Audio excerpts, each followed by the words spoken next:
अच्छा जी बच्चों, जरा वापस आते हैं। ये हमने एफ पार्ट एफ तक कर लिया था इसके सोल्यूशन को।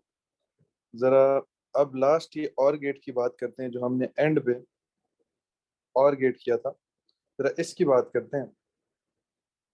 ये और गेट को बच्चों देखिए, इसने आउटपुट क्या दी हुई है, नाम क्या दिया हुआ है, एक्स दिया हुआ है, तो हमें कोई एक्स्ट्रा इसको नाम देने की जरूरत नहीं है।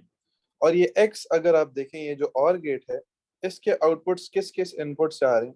एक ये डी इसकी इनपुट आ रही है, देख रहे हो। और एक ऐसे आप नीचे देखो अगर, तो ये एफ इनपुट आ रही है। यानी ये डी और एफ की जो इनपुट्स हैं, ये आपस में ऐड होके क्या बना रही है, इस एक्स को बना रही है। तो हमने डी और एफ को सिंपली ऐड करना है टू मेक एक्स। तो हम डी और एफ को अगर ऐड करें, तो ये पहला देखिए, 0 + 0 इज 0। फिर 0 + 0 इज 0। फिर 0 + 1 is 1, and again 0 + 0 is 0। 0 + 0 is 0। फिर 0 + 0 is 0। Then 1 + 1 is 1, and 1 + 0 is 1। तो ऐसे ये हमारे पास इसके एक्स के जवाब आ जाएंगे। उसके बाद जरा आगे आते हैं। मुझे बताइए, अब ये लॉजिक गेट क्लियर है आपको? जरा आगे आते हैं क्वेश्चन 7 पे। अब क्वेश्चन 7 बच्चों फिर से देखिए, एक आपका फ्लो चार्ट का सवाल है, और नीचे उसने आपको ट्रेस टेबल्स कंप्लीट करने हैं दोबारा से।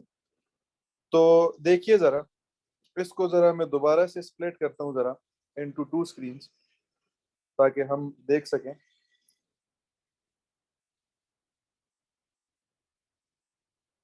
हाँ,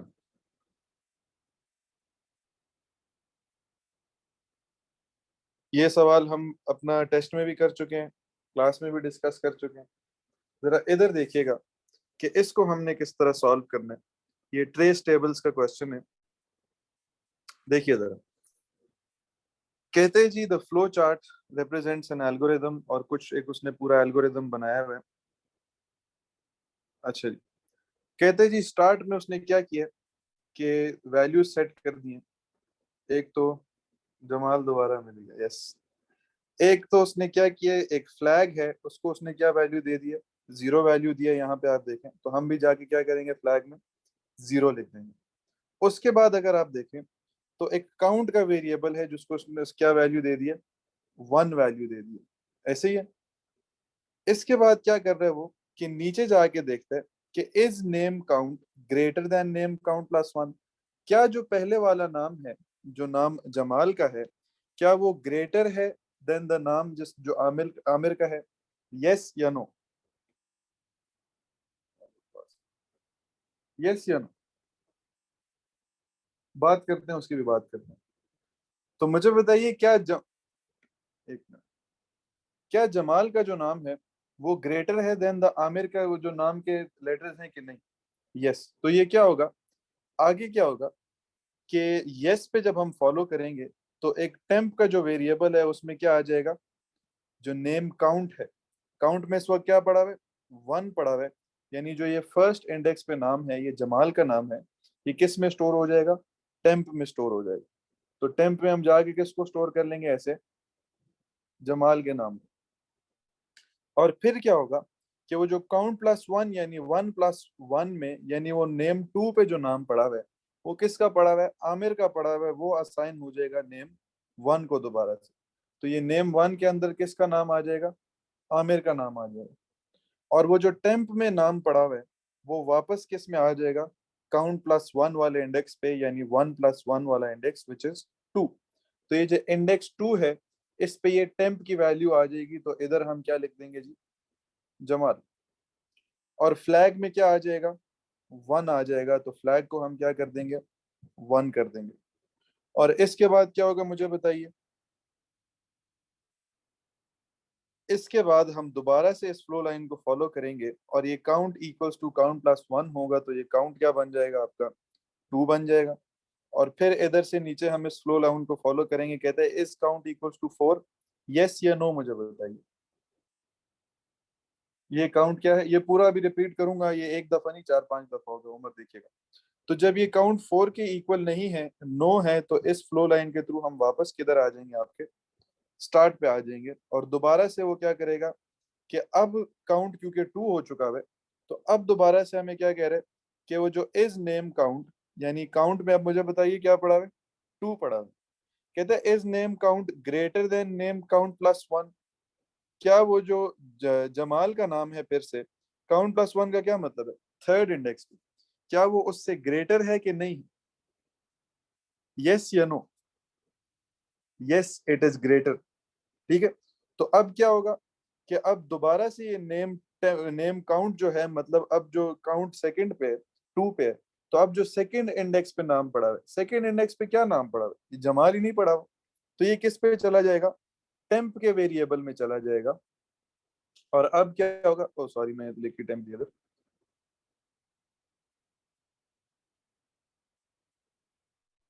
ये टेम्प में चला जाएगा। और आगे हम देखें, जब हम आगे फॉलो करेंगे इसको, तो आगे क्या कह रहा है अब, कि वो जो काउंट प्लस 1 वाला वेरिएबल है, काउंट प्लस 1 वाला नाम है, यानी 2 प्लस 1 अब, यानी वो जो 3 में जो नाम पड़ा हुआ है, वो किसके पास आ जाएगा, नेम काउंट के पास, यानी नेम 2 के पास। तो ये नेम 3 वाला नाम नेम 2 पे आ जाएगा। और ये नेम 3 वाला नाम क्या है जी, ये ईव नाम है। तो हम क्या करेंगे, इसको नेम 3 में लिख देंगे, नेम 2 में लिख देंगे सॉरी। तो ये क्या हो जाएगा, ईव हो जाएगा। ठीक है। और बाकी क्या होगा, ये आमिर उसी तरह नीचे आ जाएगा, नेम 1 में अभी तक यही स्टोर्ड है, क्योंकि ये एरेज की बात कर रहे हैं, तो स्टोर्ड करेंगे। काउंट 2 नहीं, कसीम काउंट 2 नहीं, काउंट 2 में जो कंटेंट पड़ा हुआ है। ठीक है। काउंट 2 में जो कंटेंट पड़ा हुआ है, हम उसकी बात करें। मुझे बताइए, क्या ये जो जे है, ये ई से ग्रेटर है कि नहीं है?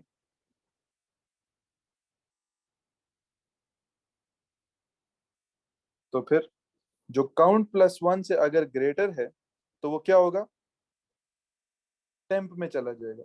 ठीक है। ये जे ई से ग्रेटर है, ए से भी ग्रेटर था, तो तब भी हमने क्या किया था, उसको टेम्प में भेज दिया था, याद है? तो वो काउंट प्लस 1 के अंदर जो वैल्यू पड़ी हुई है, ये नहीं करना कि 2 3 से कैसे बढ़ा, 2 3 से नहीं बढ़ा। ये जो नेम 2 यानी नेम के एरे के सेकंड इंडेक्स पे जो वैल्यू पड़ी हुई है, ये देखिए, इसको हम देखेंगे। क्या वो नेम के एरे के थर्ड इंडेक्स की वैल्यू से ग्रेटर थी? यस, ये जो जे था, ये ईव के ई से ग्रेटर था। ठीक है। तो आगे आइए जरा। क्या होगा जी, कि वो जो अब काउंट प्लस 1 में जो जो ये काउंट प्लस 1 है, यानी नेम 3 का जो इंडेक्स है, इसमें टेम्प वाली वैल्यू वापस आएगी। मतलब अब नेम 3 में क्या लिखा जाएगा जी, जमाल, इसमें हम वापस लिखेंगे। ठीक है।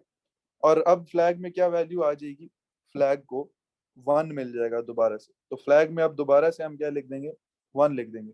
और क्योंकि ये एरे है, तो ये बाकी नाम भी आप स्टोर्ड रहेंगे अपने अपने वेरिएबल्स में।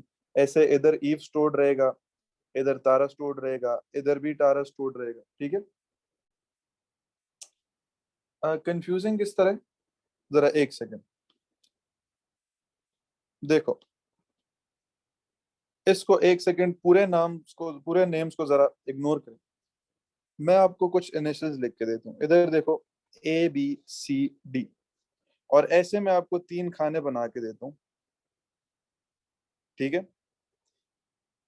मैं कहता हूँ कि ऐसे मैंने इनको स्टोर किया हुआ है, बी और क्या कहते हैं, ए।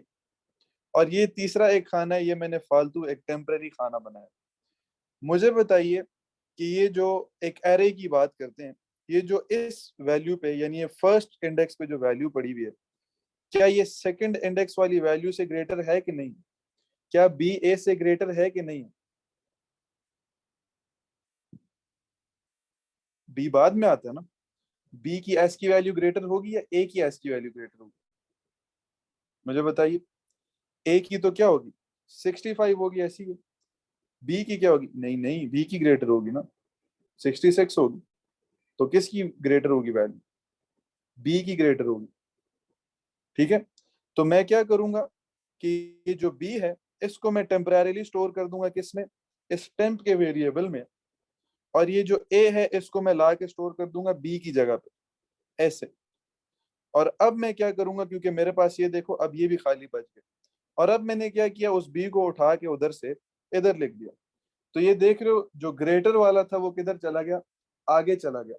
तो ये आपके जो अल्फाबेटिकल ऑर्डर में स्टोर हो रहे हैं, समझे। तो ये नामों का भी इसी तरह हो रहा है, देखो वो आमिर का नाम ए से स्टार्ट हो रहा था तो वो पहले आ गया, फिर ईव का नाम था, फिर किसका नाम आ गया, अब जमाल का आ गया। अब इन में आगे कंपैरिजन करके देखते हैं कि इन का क्या चक्कर है। समझ आ गई। चलिए, फ्लैग की वैल्यू 1 हो गई इधर से, ठीक है। अब वापस हम जाएंगे तो count equals to count plus क्या हो जाएगा, 1 हो जाएगा, यानी अब काउंट में क्या आ जाएगा, 3 आ जाएगा।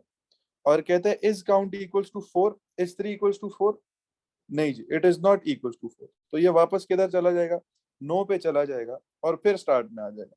और फिर ये दोबारा से कंपैरिजन करेगा कि अब दोबारा मुझे बताइए काउंट की वैल्यू क्या है, मुझे बताओ। अब इधर गौर से सुनना है, काउंट की वैल्यू क्या है, 3 है, यानी नेम 3।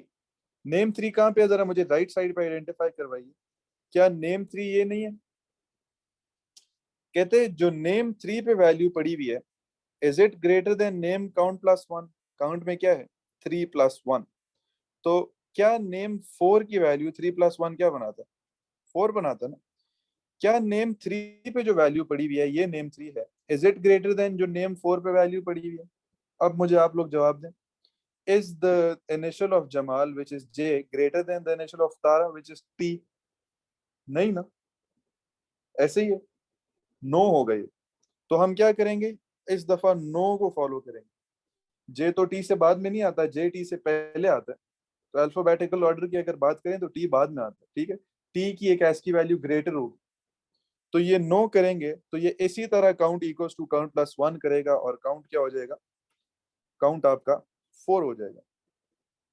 और ये नाम उसी तरह, क्योंकि एरे है तो उसी तरह सारे स्टोर्ड रहेंगे, ये आमिर, ईव, जमाल और ये तारा, ठीक है। और टेम्पररी में जो टेम्पररी जो आपका टेम्पररी वो था उसमें भी कोई नई वैल्यू नहीं आई, तो उसमें भी जमाल ही पड़ा है, कोई पिछली वैल्यू ने रिप्लेस नहीं किया उसको। सही है। आगे देखिए जरा, दोबारा से कहते हैं इज काउंट इक्वल्स टू 4। हम कहेंगे जी yes it is equals to 4। जब नीचे जाएंगे तो नीचे कहते हैं इज फ्लैग इक्वल्स टू 0। क्या फ्लैग में वैल्यू जो पड़ी हुई है इज इट इक्वल्स टू 0। नहीं जी, फ्लैग में क्या पड़ा हुआ है, 1 पड़ा हुआ है ना। तो हम नो को फॉलो करेंगे और वापस ऊपर चले जाएंगे, वो एरो को देखे किधर लेके जा रहा है। और अब दोबारा से क्या हो रहा है कि ये दोबारा से काउंट को वैल्यू 1 मिलेगी, फ्लैग को वैल्यू 0 मिलेगी। तो हम क्या करेंगे, फिर से फ्लैग को 0 करेंगे और काउंट को क्या करेंगे, 1 करेंगे। तो हमने फिर से फ्लैग को 0 और काउंट को 1 करना है, तो ऐसे फ्लैग 0 हो जाएगा और काउंट 1 हो जाएगा। इधर तक फ्लैग 1 ही था क्योंकि कोई नई वैल्यू रिप्लेस नहीं हुई थी, ठीक है। तो दोबारा से फ्लैग 0 और काउंट 1 हो गया। अब दोबारा से यही प्रोसेस रिपीट करेंगे, जरा लेफ्ट साइड पे ध्यान दीजिएगा, ये आपके फ्लो चार्ट पे कि ये किस तरह होगी। अब कहते हैं जी इज नेम काउंट, यानी अब दोबारा से काउंट में क्या पड़ा हुआ है मुझे बताओ, क्या 1 नहीं पड़ा हुआ। यानी नेम 1 पे, नेम 1 जरा मुझे आइडेंटिफाई करवाइए, क्या नेम 1 ये नहीं है, राइट साइड पे अगर हम देखें जो नेम 1 पे जो वैल्यू पड़ी हुई है, कहता है is it greater than name count plus 1। यानी काउंट प्लस 1 क्या बना देगा, 1 प्लस 1 इज 2। क्या वो नेम 2 में पड़ी हुई वैल्यू से ग्रेटर है। क्या ए इज अ ग्रेटर इनिशियल ई के मुकाबले में, नहीं। ए स्मॉलर वैल्यू के साथ आता है, ई एक लार्जर वैल्यू के साथ आता है। अगर हम उसकी वो अमेरिकन स्टैंडर्ड वाली वैल्यूज देखें जो हमने कीबोर्ड जो स्टोर करता है, ठीक है। तो ये क्या होगा, ये नो हो जाएगा, ये नो हो जाएगा। और हम इस नो को फॉलो करते हुए जाएंगे और count equals to count plus 1 हो जाएगा फिर से। और वो देखेगा इज काउंट इक्वल्स टू 4, नहीं तो फिर ये वापस ऊपर चला जाएगा। तो हमने काउंट को क्या किया, 2 कर दिया। और अभी तक नहीं नहीं नहीं नहीं, अलम नंबर ऑफ वर्ड्स नहीं, लेंथ तो उसने हमें बोला ही नहीं है ना। जब हमें लेंथ की बात करेगा ना तो फिर हम लेंथ चेक करेंगे, ठीक है। हम ग्रेटर इनिशियल की बात करेंगे तो अल्फाबेटिकल ऑर्डर की बात करें, लेंथ चेक तो अप्लाई ही नहीं हो रहा। अच्छा जी, और मुझे बताइए क्योंकि ये एरे है तो ऊपर वाली वैल्यूज उसी तरह स्टोर्ड रहेंगी, कहीं भी रिप्लेस नहीं होंगी। तो हम इनको लिखते जाएंगे ऐसे, आमिर, ईव, जमाल, तर। और ये टेम्परेरी में भी जमाल ही पड़ा होगा अभी तक, क्योंकि अभी तक कोई नई वैल्यू नहीं आई इसको रिप्लेस करने की। ठीक है, काउंट 2 हो जाएगा। ठीक है, ऊपर वापस जाओगे, फ्लैग में भी क्या पड़ा हुआ है, 0 ही पड़ा हुआ है। और नाम वैसे ही सारे वापस आते जाएंगे, क्योंकि हमने और कोई इनके साथ ऑपरेशन परफॉर्म नहीं किया। और जमाल भी यूं ही लिख दोगे। सही है। फिर ये वापस ऊपर जाएगा, दोबारा देखेगा, अब क्योंकि काउंट 2 हो गया, तो दोबारा चेक करेगा कि वो जो काउंट 2 पे वैल्यू पड़ी हुई है। अब काउंट प्लस 1 का क्या मतलब है कि ये 2 से एक वैल्यू आगे, क्या वो काउंट 3 से ग्रेटर है?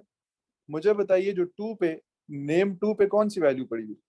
नेम 2 पे ईव पड़ा हुआ है, तो क्या ये ईव ग्रेटर है देन द नेम 3 की वैल्यू जिसमें जमाल का नाम पड़ा है? नहीं, ई की एस की वैल्यू इज स्मॉलर देन जे की, तो ये भी नो होगा। इसमें भी आप नो को फॉलो करोगे और काउंट दोबारा से क्या हो जाएगा, 2 से 3 हो जाएगा। ठीक है, फिर उसके बाद क्या होगा कि ये दोबारा चेक करेगा, is count equals to 4? No. तो इससे दोबारा ऊपर जाओगे, और मीन वाइल ये फ्लैग अभी भी 0 ही रहेगा। नेम के फर्स्ट इंडेक्स पे अभी भी आमिर स्टोर्ड रहेगा, सेकंड पे अभी भी ईव रहेगा, इधर जमाल रहेगा, इधर तारा रहेगा, और इधर भी जमाल रहेगा। ठीक है जी। फिर देखिए, अगर काउंट इक्वल्स टू 4 नहीं हुआ तो कहते हैं वापस ऊपर जाओ, और अब दोबारा से चेक करो।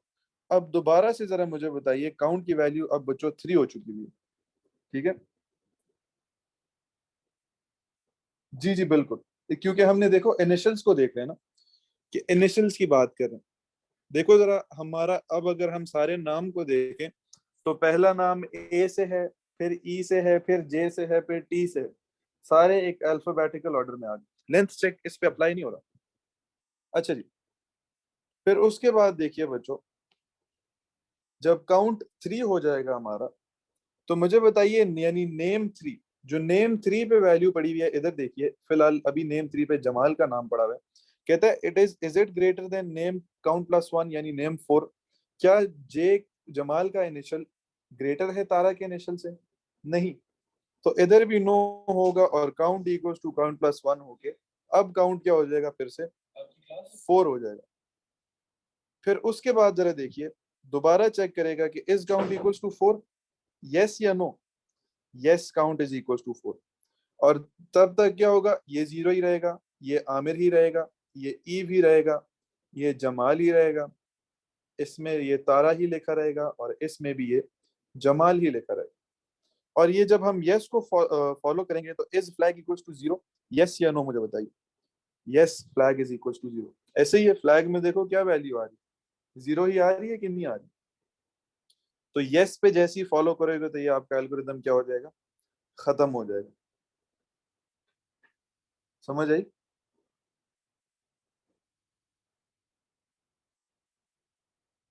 चलें जी, आगे चलते हैं जरा, वापस सिंगल व्यू पे आते हैं। कहते हैं जी, बबल सॉर्टिंग मैंने आपको बताई थी, कसीम, जरा आप सुनिएगा, कि बबल सॉर्टिंग उसी चीज को बोलते हैं, जैसे हमने क्या बोला था कि हम अगर एक ग्लास में कोल्ड ड्रिंक डालते हैं, तो वो क्या होता है, वो सारे जो नीचे बबल्स होते हैं वो क्या करते हैं, बबल अप हो के सारे उस ग्लास से ऊपर आते हैं, और ऊपर आके पॉप होते जाते हैं। तो बबल सॉर्टिंग में भी यही होता है कि आप कुछ वैल्यूज डाटा स्टोर करते हो कहीं पे, और वो एक सीक्वेंस में आके ऊपर स्टोर होते रहते हैं, एक सीक्वेंस में सेट होते रहते हैं। तो उसको हम बोलते हैं बबल सॉर्ट, एक एक करके आके स्टोर होती रहती है। तो ये जिस तरह हमने नामों को देख रहे हो, क्या किया, ए से नाम आया, फिर ई से नाम आया, फिर जे से आया, फिर टी से आया। तो ये हमने उनकी सॉर्टिंग की कि एक एक नंबर क्या हो रहा था। देखो, स्टार्ट में जमाल, आमिर, ईव, तारा था। स्टार्ट में क्या हुआ, वो पहला वाला ए जो था वो पॉप हो गया, ऊपर वाले इंडेक्स पे आ गया, तो वो आमिर इधर आ गया। फिर सेकंड पे देखो, तो वो ई वाला भी देखो पॉप होके ऊपर आ गया। जी जी, बस यही बबल सॉर्ट कहलाता है। ये जो काउंट प्लस 1 वाली बात होती है ना, इसी को आप बबल सॉर्ट कहते हो। बबल सॉर्ट का वो मैंने आपको एग्जाम्पल भी बताई थी, कि ये क्या बात करना चाह रहे होते। फॉर एग्जाम्पल आपको मैं ऐसे 2 मग्स देता हूँ और मैं कहता हूँ इनमें मैंने आपको कोई ड्रिंक्स डाल के दी, कोई भी सॉल्यूशन डाल के दी, और इनको बगैर एक दूसरे में मिक्स किए आपने ऐसे करना है कि जो सॉल्यूशन ए है ये बी में आ जाए और ये जो बी है ये ए वाले मग में आ जाए। तो इसके लिए हम क्या करेंगे, कभी हम कोई तरीका ऐसा कर सकते हैं कि ये इन दोनों से ही हम किसी तरह स्वैप कर लें? कभी भी नहीं कर सकते। हम एक नया मग लेंगे जिसको हम सी कह देते हैं और एक सोल्यूशन पहले हम उसमें डालेंगे, यानी बी को हम पहले सी में डाल देंगे, बी से हम पहले जान छुड़ाएंगे कि वो क्या हो पहले सी में चला जाए। बी जैसे ही खाली हो जाएगा तो ये ए वाला फिर हम बी में डालेंगे। तो इधर देखो इसने क्या किया, इधर देखो उसने क्या किया कि वो काउंट+1 वाला जो नाम था, वो जो नाम काउंट वाला था उसको पहले टेम्प में जाके डाला कि वो जगह उसके पास क्या हो जाए, बच जाए। फिर उसने वो जो अगला इंडेक्स था जो काउंट+1 वाला, यानी उससे एक अगला इंडेक्स था, उसको वापस ला के उस काउंट+1 वाले में स्टोर कर दिया।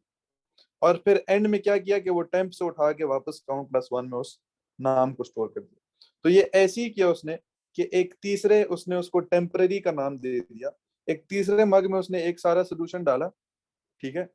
और फिर जब वो मग खाली हो गया, जब वो बी वाला मग उसका खाली हो गया, तो उसने ये ए वाला उठा के इसमें डाल दिया, ये ए को खाली कर दिया इस बी में। और जब ये ए खाली कर देगा बी में, मुझे बताओ तो क्या पीछे ए भी खाली नहीं हो जाएगा? मतलब इसमें सोल्यूशन ए आ गया हुआ है अब, और ये ए वाला मग खाली हो जाएगा। अब ये क्या करेगा, ये जो सी में इसने बी को संभाल के रखा था ये वापस ला के ए में स्टोर कर देगा। तो अब एट द एंड क्या होगा कि ये जो स्टार्ट में हमारा सोल्यूशन ए था, ये जो इसमें पड़ा हुआ था ये आपके इस वाले मग में आ गया, और ये जो बी में जो सोल्यूशन पड़ा था वो ए वाले मग में आ गया। तो इस तरह की सॉर्टिंग होती है। लीनियर सर्च हमने वो भी उसी तरह का होता है, क्या कहते हैं, जूम यूजर नाम है उसका। लीनियर सर्च जिस तरह हम करते नहीं थे कि वो is name equals to this, या इफ, जब हम इफ की स्टेटमेंट लगाते हैं ना, उसको हम लीनियर सर्च में कहते हैं। इफ स्टेटमेंट्स जहां जाएंगे जूम, ठीक है।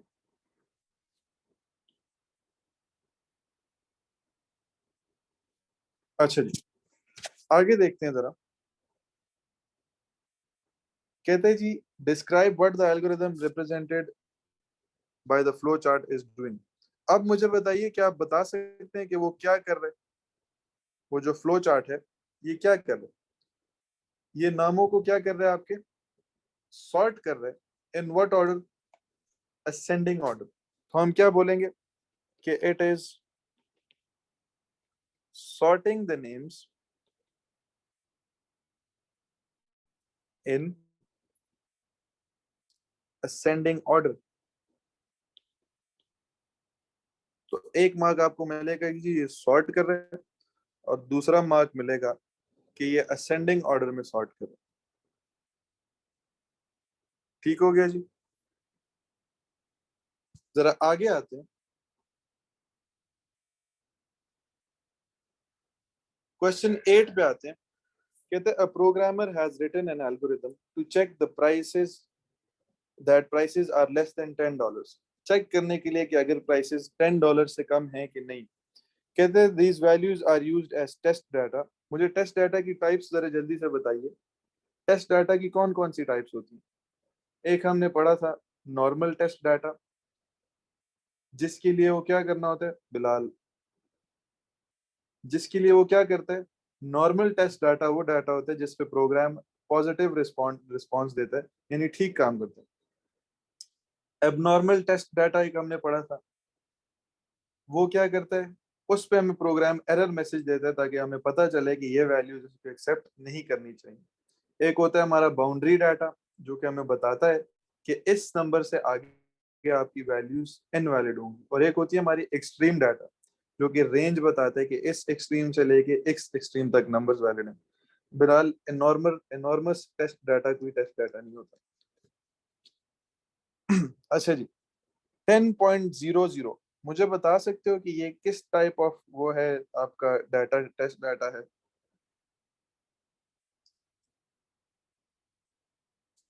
जरा दोबारा सवाल पढ़ेंगे। कहते हैं programmer has written an algorithm to check that prices are less than $10। तो ये किस तरह का टेस्ट डाटा होगा, बता सकते हो?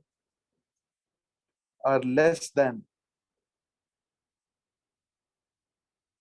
ये हम बाउंड्री डाटा भी कह सकते हैं, वेरी गुड। और इसको हम एबनॉर्मल डाटा भी कह सकते हैं, लेकिन क्योंकि ये बाउंड्री के करीब है तो हम इसको कह देंगे जी कि ये क्या है, बाउंड्री डाटा है। हम इसको कहेंगे बाउंड्री डाटा। और ये बाउंड्री का कौन सा वाला डाटा है, वो एक्सेप्टेंस वाला है या रिजेक्शन वाला? इट इज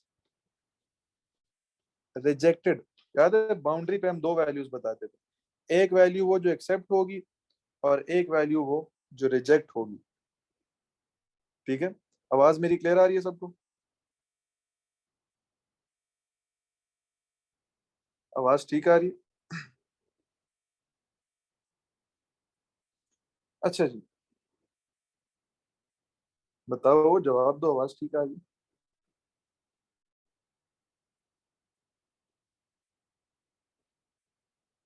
चलिए जी। 9.99, ये किस तरह का डाटा होगा बच्चों, बता सकते हो? 9.99, इसको भी आप दो नाम दे सकते हो। इसको भी नॉर्मल भी कह सकते हो और बाउंड्री भी कह सकते हो, और तीसरा नाम एक एक्सट्रीम डाटा भी कह सकते हो, वेरी गुड। क्योंकि ये एक्सेप्ट भी होगा, ठीक है, तो नॉर्मल भी कहलाएगा। फिर ये बाउंड्री पे भी पड़ा हुआ है और बाउंड्री पे एक्सेप्टेंस वाली साइड पे पड़ा है, तो ये बाउंड्री डाटा भी कहलाया जा सकता है। फिर उसके अलावा ये आपकी हद है, एक लिमिट है, इससे आगे आप नहीं जा सकते, तो इसको एक्सट्रीम डाटा भी कह सकते हैं। ठीक है, तो हम इसको तीनों में से कोई भी कह सकते हैं, तो मैं चलो एक्सट्रीम कह देता हूँ, एक्सट्रीम डाटा। और इट इज रिजेक्टेड या accepted? It is accepted.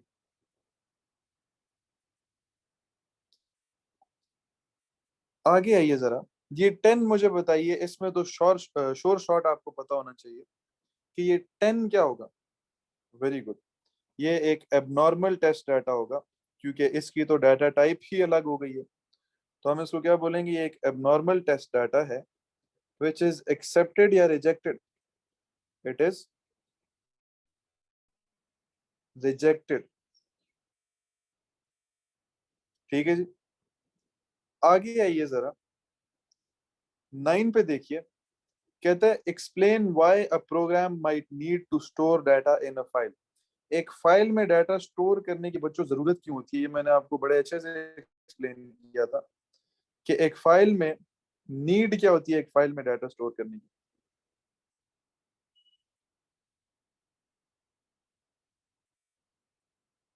Very good, to permanently store data और can access it again and again, very good. Very good, कि it's not lost when the computer is turned off, transfer it easily. ठीक है, तो हमने ये सारे लिखे थे, तो जरा वन बाय वन हम इसको आंसर करेंगे।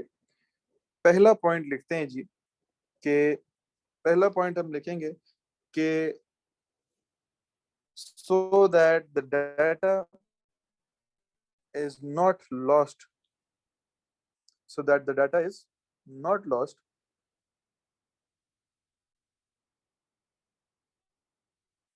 so that the data is not lost when the power is, when the power is switched off। एक पॉइंट हमारा ये हो गया। फिर हमने बोला था कि एक अगर आप फाइल में स्टोर कर लेते हैं कोई आप डाटा, तो उसको आप बार बार यूज कर सकते हैं, जिसको हमने कहा था कि रीयूजेबिलिटी इसको हम कहते हैं।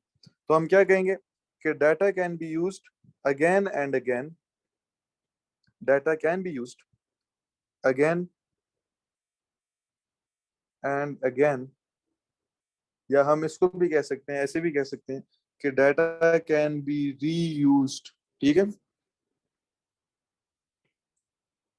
उसके अलावा हमने क्या लिखा था कि it can be transferred, portable बिल्कुल शामिल, ट्रांसफर की बात करें हम तो पोर्टेबिलिटी की बात होती है, तो हम लिखेंगे कि it can be transferred, it can be transferred easily.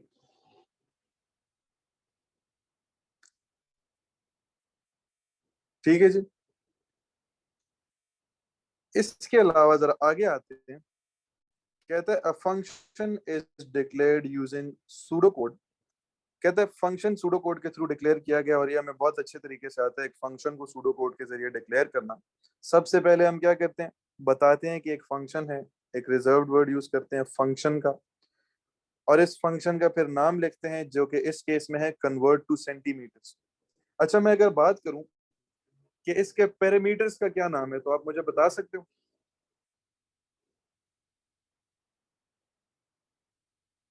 इस फंक्शन के पैरामीटर का क्या नाम है? Very good, inches.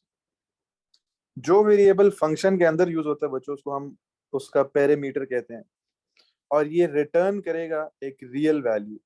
और रिटर्न क्या करेगा कि इंचेस को 2.4 से मल्टीप्लाई करके रिटर्न करेगा और एंड हो जाएगा। कहते हैं tick one box which accurately describe the use of variable inches. कहते हैं इस वेरिएबल इंचेस का जो मकसद है, कौन सा आपको नीचे बॉक्स आइडेंटिफाई कर। क्या ये आंसर है, क्या ये कॉल है, या पैरामीटर है, या रिस्पॉन्स है? ये एक पैरामीटर है। Very good. आगे आते हैं जरा क्वेश्चन नंबर 11 पे। कहता है कि a database table 2018 movie MOV is used to keep a record of movie details. कुछ मूवीज की डिटेल्स का रिकॉर्ड ये स्टोर करता है, और काफी सारी मूवीज हैं।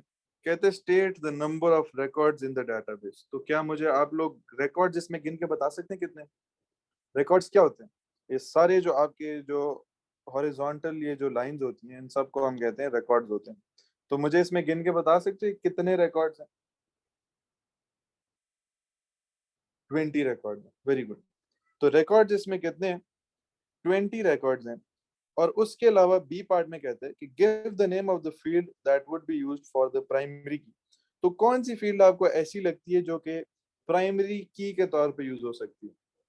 अगर आप ये देखिए, कैटलॉग नंबर, इसने कैट नंबर लिखा हुआ है इसको छोटा करके। तो अगर ये देखें तो ये हर मूवी के लिए यूनिक है। तो प्राइमरी की किस लिए कैसी होती है? वो यूनिक होती है। टाइटल नहीं बचे। टाइटल देखें आप तो वो, अगर हम इधर देखें कि टाइटल बीच में ऐसा हो सकता है कि वो रिपीट हो। जैसे आप ट्वाइलाइट देखें, इधर भी और इधर भी रिपीट हो रहा है। ठीक है। फिर उसके अलावा काफी नाम होंगे जो और भी रिपीट होंगे।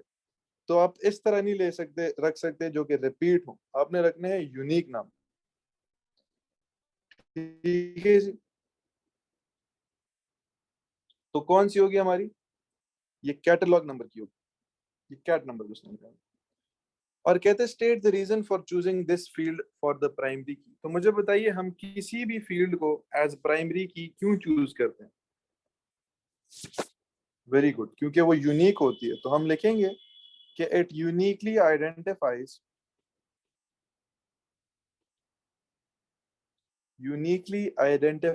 Each record. क्योंकि ये यूनिकली आइडेंटिफाई करती है हर रिकॉर्ड, इसीलिए इसको हमने चूज किया एज अ प्राइमरी की।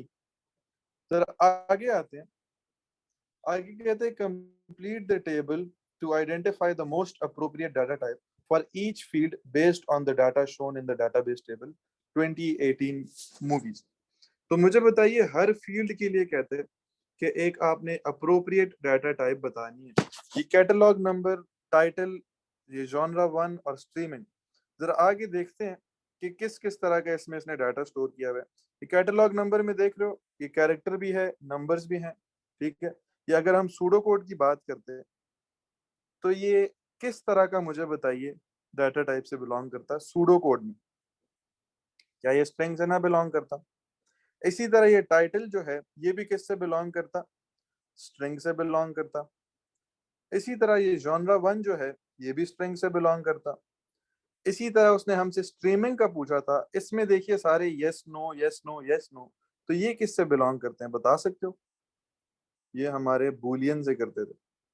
और मुझे बताइए, ये स्ट्रिंग जो है, इसको हमने पढ़ा था कि हम डाटाबेसेस में क्या कहते हैं? डाटाबेस की जगह हम इस स्ट्रिंग को क्या कहते हैं? वेरी गुड, टेक्स्ट कहते हैं। जब भी हम डाटाबेसेस पढ़ते हैं तो हम स्ट्रिंग को क्या कहते हैं?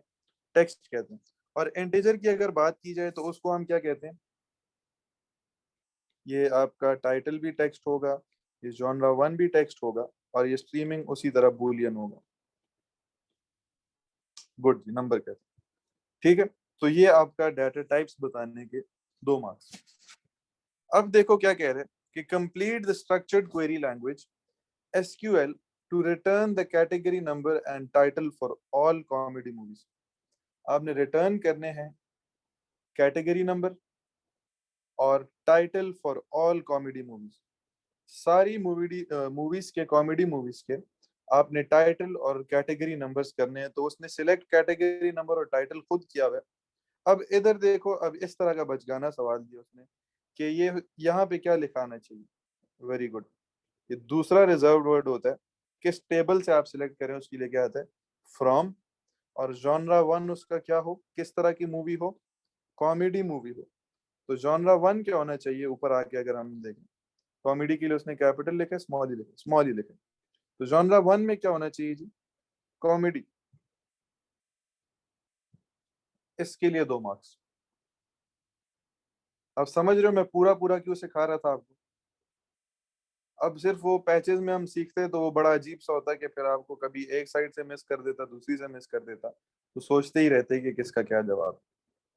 तो इसको इस तरह आपका ये SQL का स्क्रिप्ट इसने आपको दिया। आगे आएंगे जरा। अच्छा जी, कहते हैं the variables x y and z are use to store data in a program. 3 variables हैं जो कि डाटा स्टोर करने के लिए यूज होते हैं इन अ प्रोग्राम। कहता है x stores a string.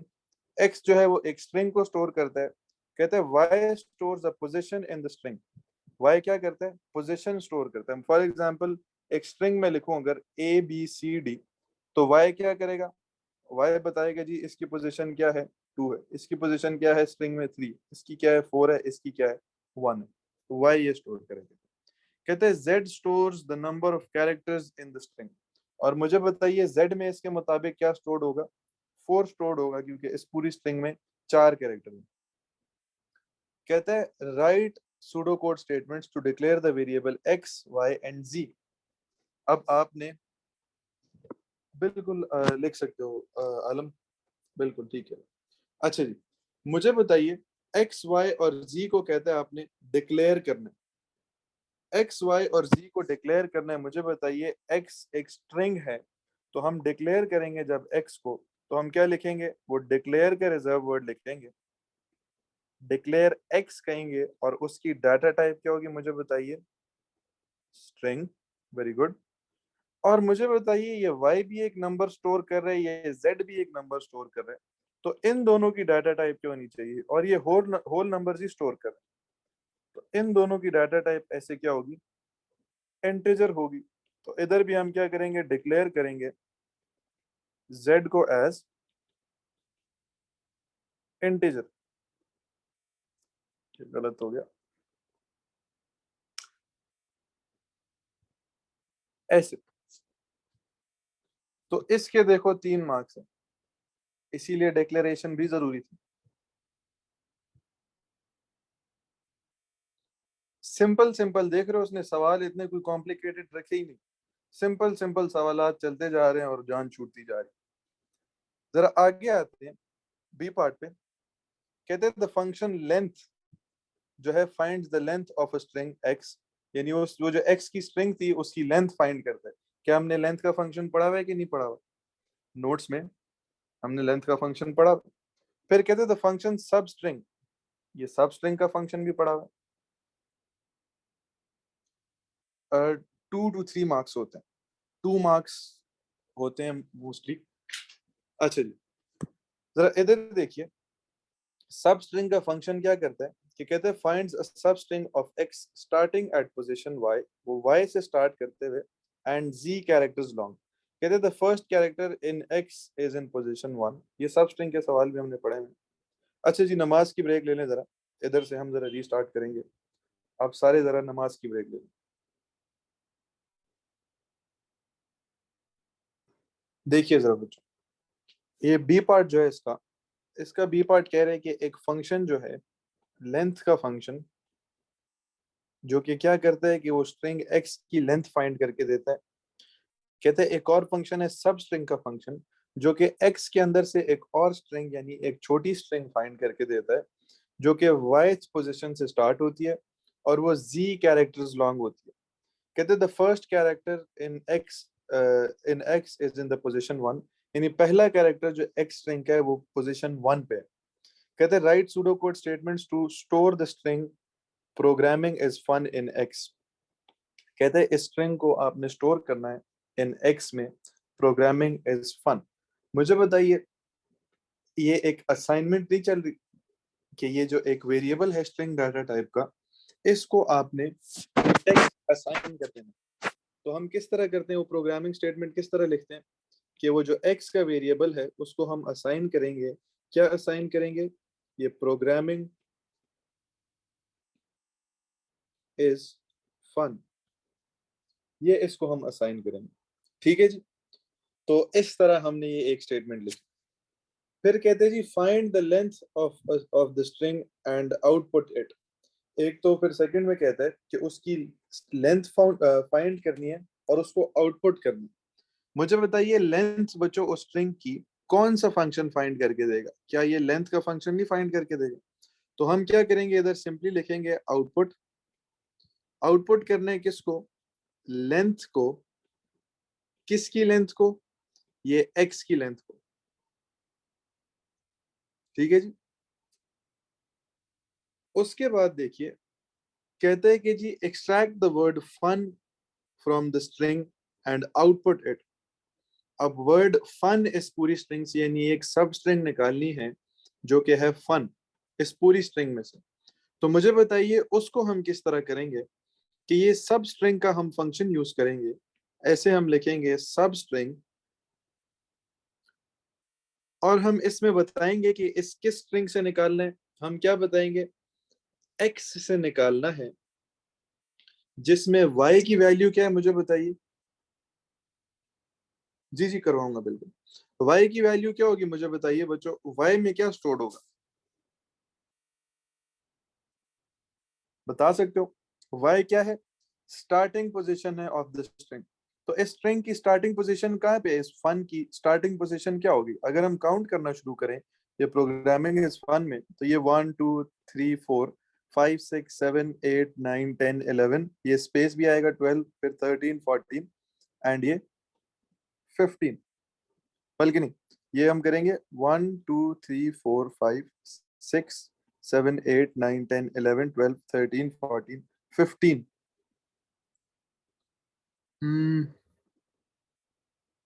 16th position से स्टार्ट हो गई, 15th से नहीं स्टार्ट होगा।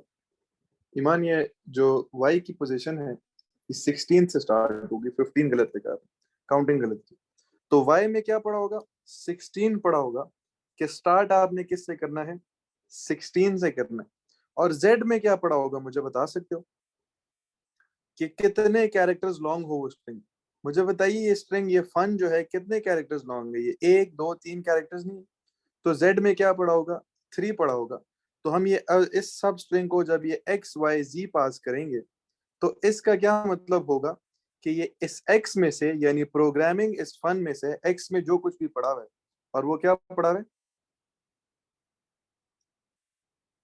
आउटपुट लेंथ क्यों किया? देखिए आउटपुट लेंथ इसीलिए किया है क्योंकि उसने हमें बोला था, ये सेकंड पॉइंट देखिए कहते हैं find the length of the string and output it. तो लेंथ कौन फाइंड करके देगा? ये लेंथ एक्स का फंक्शन ऐसे ही है। और आउटपुट करने हैं, तो इसीलिए साथ हमने आउटपुट का रिजल्ट वर्ड लिखा है।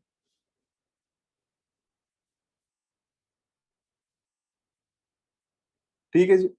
तो ये सब स्ट्रिंग जो है बच्चों, ये जो एक्स एक स्ट्रिंग है जो प्रोग्रामिंग इज फन एक्स में पड़ा हुआ है, उसके आपने वाई का मतलब है कि 16th आपने पोजीशन से स्टार्ट करना है और 3 उससे आपने लेटर्स एक्सट्रैक्ट करने हैं। और क्योंकि इसने लिखा हुआ है कि इसको भी आपने आउटपुट करना है, तो इसके साथ भी क्या लगेगा मुझे बताइए? इसके साथ भी आपका आउटपुट लगेगा। तो ये आउटपुट सब स्ट्रिंग होगा एक्स कॉमा वाई कॉमा जी।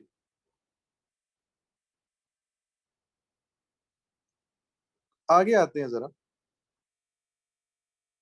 अच्छा जी, चलिए जी, ये फिर से अब क्वेश्चन आ गया।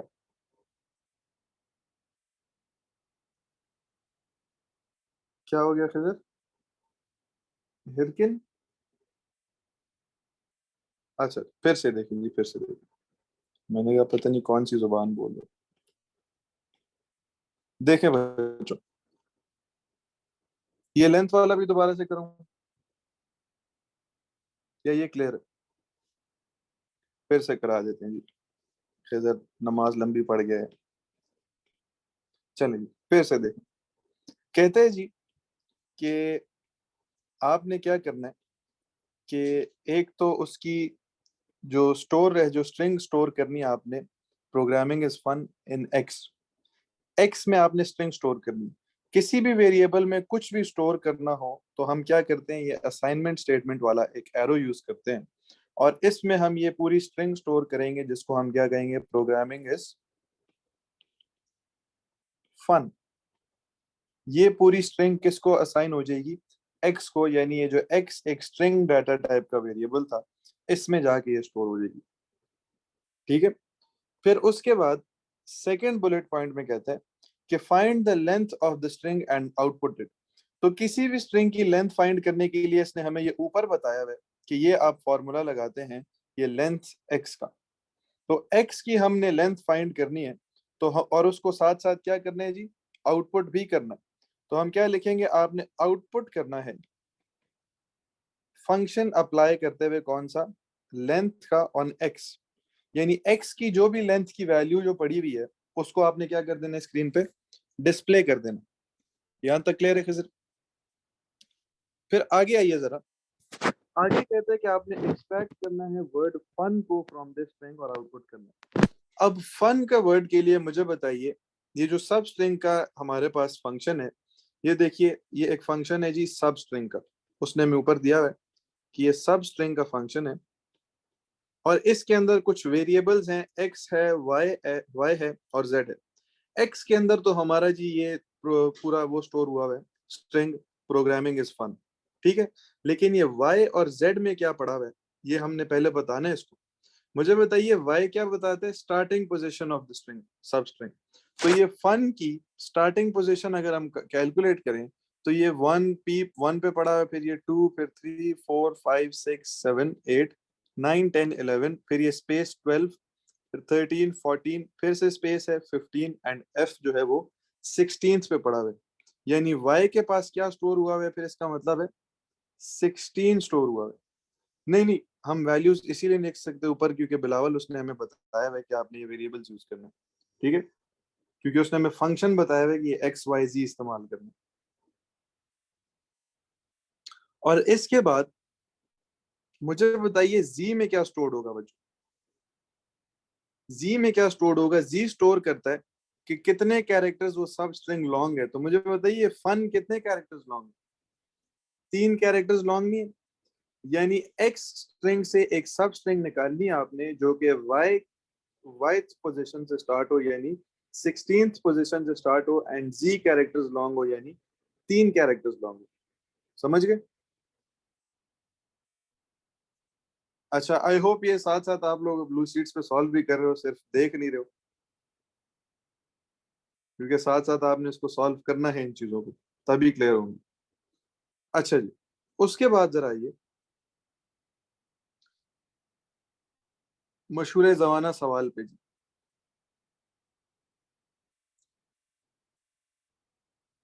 मसला होगा प्रोबेबली 1-2 मार्क्स आपके काट ले, क्योंकि देखिए 6 मार्क्स का क्वेश्चन है, और वो मार्क्स दे रही है आपको इस बेस पे क्योंकि उसने आपको बताया हुआ है कि ये एक्स वाई जी वेरिएबल्स यूज करने हैं, तो आपने इसीलिए उनमें पहले से वैल्यू स्टोर्ड रखनी। ठीक है। इस तरह तो हम फिर एक्स को भी नहीं लिखना था हमें, फिर इधर हम क्या लिखते, पूरा programming is fun comma 16 comma 3। ठीक है, अगर वो वेरिएबल से यूज ना कर रहा होता। आगे आइए, क्वेश्चन 13 पे आइए। अच्छा जी, जरा इधर सब ने कंसंट्रेट करना है और इसको साथ साथ लिखना भी है। कहते हैं तो 1D एरे स्टूडेंट नेम, एक 1D एरे है, 1 डायमेंशनल एरे है। अब मुझे बताने की जरूरत है कि 1 डायमेंशनल एरे क्या होती है, एक सिंगल लिस्ट। ठीक है, जो कि स्टोर कर रही है क्या, स्टूडेंट नेम स्टोर कर रही है, contains the names of students in a class. ठीक है जी, जी जी राणा साहब। कहते हैं the 2D array student mark, आखिरी मुलाकात नहीं है लेकिन, आखिरी क्लास है। तो the 2D array student mark contains the mark for each subject। एक 2D array है जो कि marks store करती है for each subject for each student। कहते हैं the position of each student's data in the two arrays is the same। यानी हर student का डाटा दोनों एरेज में सेम है। यानी अगर फर्स्ट इंडेक्स पे जिस बच्चे का नाम है नेम के एरे में, तो उसी स्टूडेंट मार्क के जो एरे है उसी बच्चे का फर्स्ट इंडेक्स पे मार्क्स भी उसी के पड़े हुए। ठीक है, तो सेकंड बच्चे के नाम के अगेंस्ट सेकंड मार्क्स उसके दूसरे एरे में पड़े होंगे। तो ये दोनों क्या कह रहे हैं कि सिंक्रोनाइज्ड आपस में। For example the student in the position 10 in the student name and student mark is the same. यही बात की इसने। फिर कहते हैं the variable class size contains the number of students in the class. Class size का जो variable है वो स्टोर करता है नंबर ऑफ स्टूडेंट्स। कहते हैं the variable subject number contains the number of subjects studied. और ये जो सब्जेक्ट नंबर है ये स्टोर करता है कि एक बच्चे ने कितने सब्जेक्ट्स पढ़े, कितना पढ़ रहे। कहते हैं all students study the same number of subjects. सब स्टूडेंट्स सेम सब्जेक्ट्स पढ़ते हैं, कोई डिफरेंट सब्जेक्ट्स नहीं पढ़ते। ठीक है, एक जितने सब्जेक्ट सारे पढ़ते हैं। कहते हैं कि जी the arrays and variables have already been set up. अब ये बच्चे कंफ्यूज होते हैं इससे। ये जो ऊपर इनकी बात कर रहे हैं, ये जो ऊपर सारी कहानी इसने की है, इस सारे एरेज और वेरिएबल्स को उसने सेटअप किया और डाटा इसमें स्टोर हुआ। ठीक है, फिर कहते हैं कि जी students are awarded a grade based on their average mark. Average mark उनका कैलकुलेट होता है और उसके हिसाब से ग्रेड मिलते हैं। अगर average greater than equal to 70 है तो डिस्टिंक्शन, 55 और 70 के बीच में तो मेरिट, 40 और 55 के बीच में pass and less than 40 is fail. कहते हैं write a program that meets the following requirements, calculates the combined total for each student for all their subjects. Total marks एक तो हर स्टूडेंट के कैलकुलेट करने, यानी जितने वो सब्जेक्ट्स पढ़ रहे हैं उन सारों के मार्क्स। फॉर एग्जांपल अगर एक स्टूडेंट 3 सब्जेक्ट्स पढ़ता है, एक सब्जेक्ट में उसके 50 मार्क्स हैं, एक में उसके 90 हैं और एक में उसके 100 हैं। मुझे बता सकते हैं इस बच्चे के कंबाइंड टोटल कितने मार्क्स हैं? इस बच्चे के कंबाइंड टोटल अगर हम बात करें तो 240 मार्क्स हैं। ऐसा है कि नहीं? ठीक है, फिर उसके बाद कहते हैं calculates the average mark for each student for all their subjects. अब एवरेज कैसे कैलकुलेट करते हैं बच्चों? जो टोटल मार्क्स आएंगे उनको divided by number of subjects करें। तो इस बच्चे की अगर हम केस में बात करें तो ये 240 के टोटल मार्क्स हैं और नंबर ऑफ सब्जेक्ट्स कितने हैं? 3 हैं। तो ऐसे इसके टोटल मार्क्स कैलकुलेट होंगे। अच्छा जी, कहते हैं फिर कहते हैं जी आउटपुट्स फॉर ईच स्टूडेंट। और आउटपुट होना चाहिए हर स्टूडेंट के लिए उसका नाम, उसके टोटल मार्क्स, उसके एवरेज मार्क्स और उसको ग्रेड जो अवार्ड किया गया। फिर कहते हैं जी calculate stores and outputs the number of distinctions, यानी टोटल क्लास में कितनी डिस्टिंक्शंस आई हैं, टोटल क्लास में कितने मेरिट्स आए हैं, कितने पासेस हैं और कितने फेल्स हैं पूरी की पूरी क्लास में। ठीक हो गया जी। अच्छा जी, आगे देखिए जरा। अब मुझे बताइए बच्चों, किसी भी सूडो कोड क्वेश्चन को सॉल्व करने से पहले मैंने कुछ स्टेप्स आपको पहले भी बताए थे कि जिन स्टेप्स को आप फॉलो करेंगे तो आपका पूरा क्वेश्चन आंसर हो जाता है। सबसे पहला स्टेप क्या होता है कि आपने हर वेरिएबल को उठा के क्या कर देना है जी? डिक्लेयर कर देना। डिक्लेरेशन ऑफ वेरिएबल्स लाजमी है बहुत ही। सबसे पहले हर वेरिएबल को क्या करोगे? डिक्लेयर कर दोगे उठा के। फिर सेकंड स्टेप क्या होगा कि जो जो वेरिएबल्स में कैलकुलेशंस हो रही होंगी उनको हम क्या करेंगे? इनिशियलाइज करेंगे, यानी स्टार्टिंग वैल्यूज देंगे। उसके बाद हम क्या देखते हैं कि हमारा इनपुट क्या हो रहा है। उसके बाद हम देखते हैं कि हमारा प्रोसेस क्या हो रहा है और लास्ट में हम देखते हैं कि आउटपुट्स क्या क्या करना है। तो इन सारे आप स्टेप्स को, ये मैंने लिख दें, इन सारे स्टेप्स को आपने क्या करना है? नजर में रखते हुए पूरे सवाल को सॉल्व करना। तो ये वो हम जिस तरह सेंसर्स में करते थे कि सेंसर का नाम और वो सारी चीजें, तो आप देखते थे कि वो पूरा का पूरा आंसर हमसे सॉल्व हो जाता था। तो इसी तरह अगर आप इधर भी इन स्टेप्स को फॉलो करें तो आपके फुल मार्क्स तो कहीं नहीं गए। ठीक है, तो इधर देखिए कहते हैं you must use pseudo code और program code and add comments to explain how your code works. अब ये एक्सप्लेनेशन वाले कमेंट्स याद है मैंने आपको बताया था कि अगर कोई आप कोड लिखते हैं तो उसके साथ ऐसे डबल स्लैश डाल के तो आप एक्सप्लेनेशन लिखते हैं कि आपने क्या बीच में किया है। ठीक है जी, कहते हैं you do not need to initialise the data in the array, वो जो ऊपर डाटा था एरे में, ऊपर वाली एरे में, कहते हैं उसको इनिशियलाइज करने की जरूरत नहीं। अच्छा जी, अब जरा देखते हैं हमने सबसे पहले डिक्लेयर क्या क्या करना। सारे जरा इधर नजर रखिएगा कि जो जो उसने तो हमें ऊपर बोल दिया था ना कि वेरिएबल्स जो हैं वो सेटअप हो गए, लेकिन उन सेटअप वालों से नीचे वाले का तो उसने हमें जिक्र ही नहीं किया। तो हम क्या करेंगे, ये ऊपर वाले सारे सेटअप हुए हैं, ये नीचे वाले सेटअप नहीं हुए हैं। तो नीचे क्या है आपका जी, टोटल मार्क का एक वेरिएबल है। सबसे पहले जाके इसको हम डिक्लेयर करेंगे जी। हम कहेंगे जी डिक्लेयर टोटल, टोटल मार्क्स भी कह सकते हो, टोटल भी कह सकते हो, ठीक है, सम भी कह सकते हो। टोटल को डिक्लेयर करेंगे और ये किस तरह की डाटा टाइप से बिलोंग करेगा। अच्छा मुझे बताइए, क्या टोटल सिर्फ एक बच्चे का होगा? सारे बच्चों का होगा ना? ऐसे ही है कि नहीं? और हर बच्चे के अलग टोटल स्टोर करने, यानी स्टूडेंट वन का जो नेम था उसके अलग टोटल होंगे, स्टूडेंट टू के अलग टोटल मार्क्स होंगे, स्टूडेंट थ्री के अलग होंगे, फोर के अलग होंगे, ऐसे ही है। तो मुझे बताइए, ये सब के अपने अपने रिस्पेक्टिव मार्क्स आपने स्टोर करने हैं। तो ये टोटल मार्क क्या मैं सिंपल वेरिएबल रखूंगा, या स्टोर करने का वर्ड कह रहा हूँ, या एक एरे रखूंगा? जल्दी से बताइए मुझे जरा, इधर आपने आंसरिंग करनी है साथ साथ। इसको मैं एक एरे रखूंगा, वेरी गुड। एरे को, जो ऊपर वाली एरे की आप बात कर रहे हो बच्चे, जूम यूजर, ऊपर क्या कह रहे हैं देखिए, कि the arrays and variables have already been set up. तो ये जो ऊपर वाले की बात करें ना, ये वाले ऑलरेडी सारे वेरिएबल्स और एरेज बन चुके हैं। हमने सिर्फ नीचे वालों का करना है जिनका उसने जिक्र नहीं किया कुछ भी, ठीक है। तो हम टोटल को डिक्लेयर करेंगे और इसको एज एरे डिक्लेयर करेंगे। तो हम एरे डिक्लेयर करते हुए बताते हैं कि ये एक एरे होगी।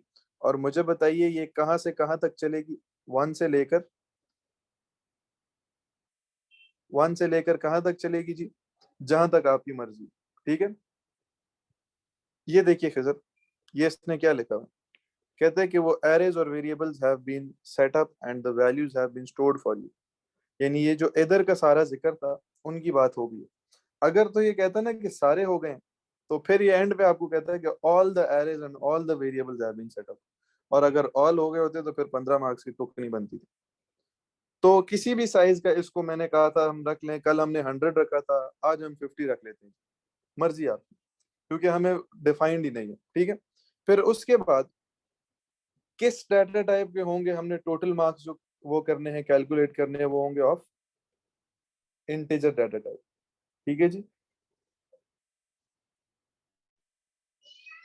स्टोर करने हैं ना, स्टोर भी तो करने, फॉर फाइंडिंग द एवरेज।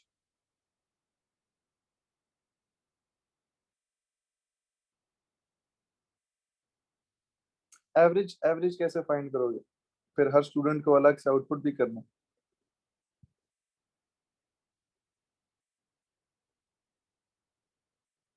हर बच्चे की देखो, टोटल करते हुए हर बच्चे की, सुनो, टोटल करते हुए हर बच्चे की एवरेज आप प्रिंट करोगे ना, तो वो हर नए मार्क्स जो उसके ऐड होंगे वो उसकी एवरेज फिर निकलेगी, फिर नए मार्क्स की एवरेज निकलेगी, फिर नए मार्क्स की एवरेज निकलेगी।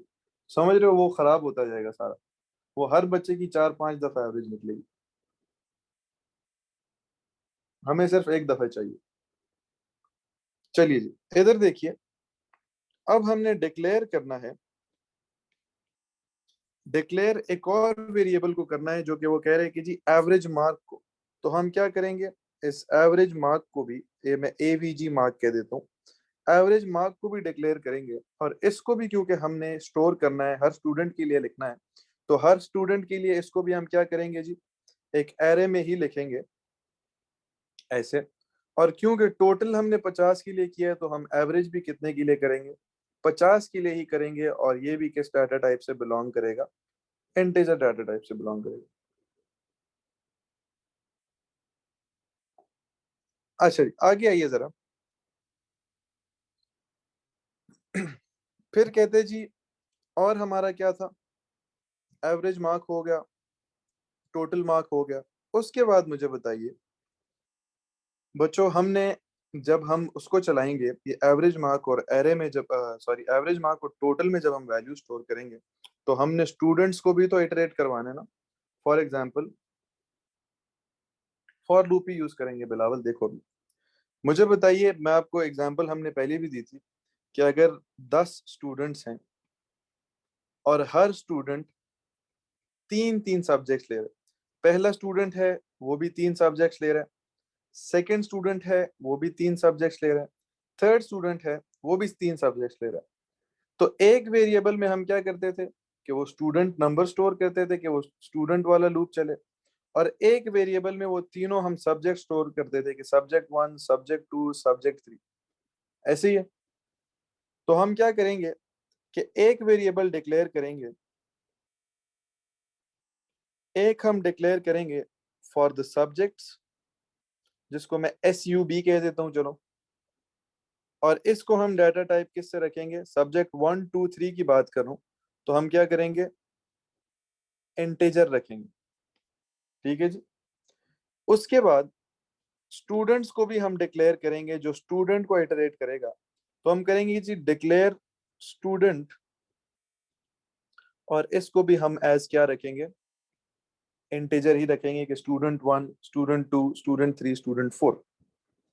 फिर उसके बाद देखिए बच्चों, उसके बाद हमने क्या करना है कि ये total number of distinctions, total number of merits, total number of passes, total number of fails, ये सब भी तो कहीं पे स्टोर करने हैं। ऐसा है कि नहीं, इन सब को भी हमने कहीं पे स्टोर करना है। तो इनके लिए भी हम क्या करेंगे, वेरिएबल्स बनाएंगे, डिस्टिंक्शन के लिए भी, मेरिट के लिए भी, पास के लिए भी, फेल के लिए भी। तो हम वेरिएबल बनाएंगे, डिक्लेयर करेंगे डिस्टिंक्शंस को पहले, और मुझे बताइए नंबर ऑफ स्टूडेंट्स बताने जिनकी डिस्टिंक्शन आई है। तो क्या 250 बच्चों में से 3.5 बच्चों की डिस्टिंक्शन आ सकती है, या 10.5 बच्चों की आ सकती है, कोई होल नंबर होगा ना। तो हम इसको भी क्या रखेंगे, इंटीजर रखेंगे। इसी तरह मेरिट्स को भी हम क्या रखेंगे, डिक्लेयर करेंगे हम मेरिट्स को, और उसको भी हम क्या रखेंगे, इंटीजर रखेंगे। इसी तरह हम डिक्लेयर करेंगे पासेस को, और उसको भी हम क्या करेंगे, इंटीजर रखेंगे। और फिर फाइनली हम डिक्लेयर करेंगे फेल्स को, एंड वो भी इसी तरह इंटीजर होगा।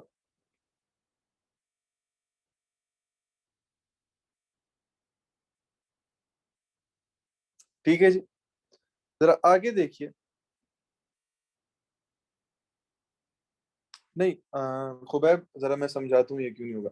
सब्जेक्ट नंबर जो है ना, वो total number of subject store कर रहा है, जबकि ये वाला सब्जेक्ट हम लूप को इटरेट करने के लिए यूज करेंगे। ये 1 से स्टार्ट होगा, उसमें एक फिक्स्ड वैल्यू पड़ी हुई है जो कि चेंज नहीं होगी सब्जेक्ट नंबर में। ठीक है। अच्छा जी, ये तो हो गया बच्चों डिक्लेरेशन वाला स्टेप।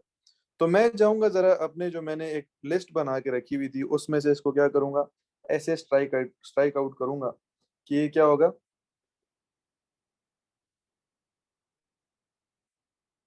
ये क्या मैसेज लिखा है,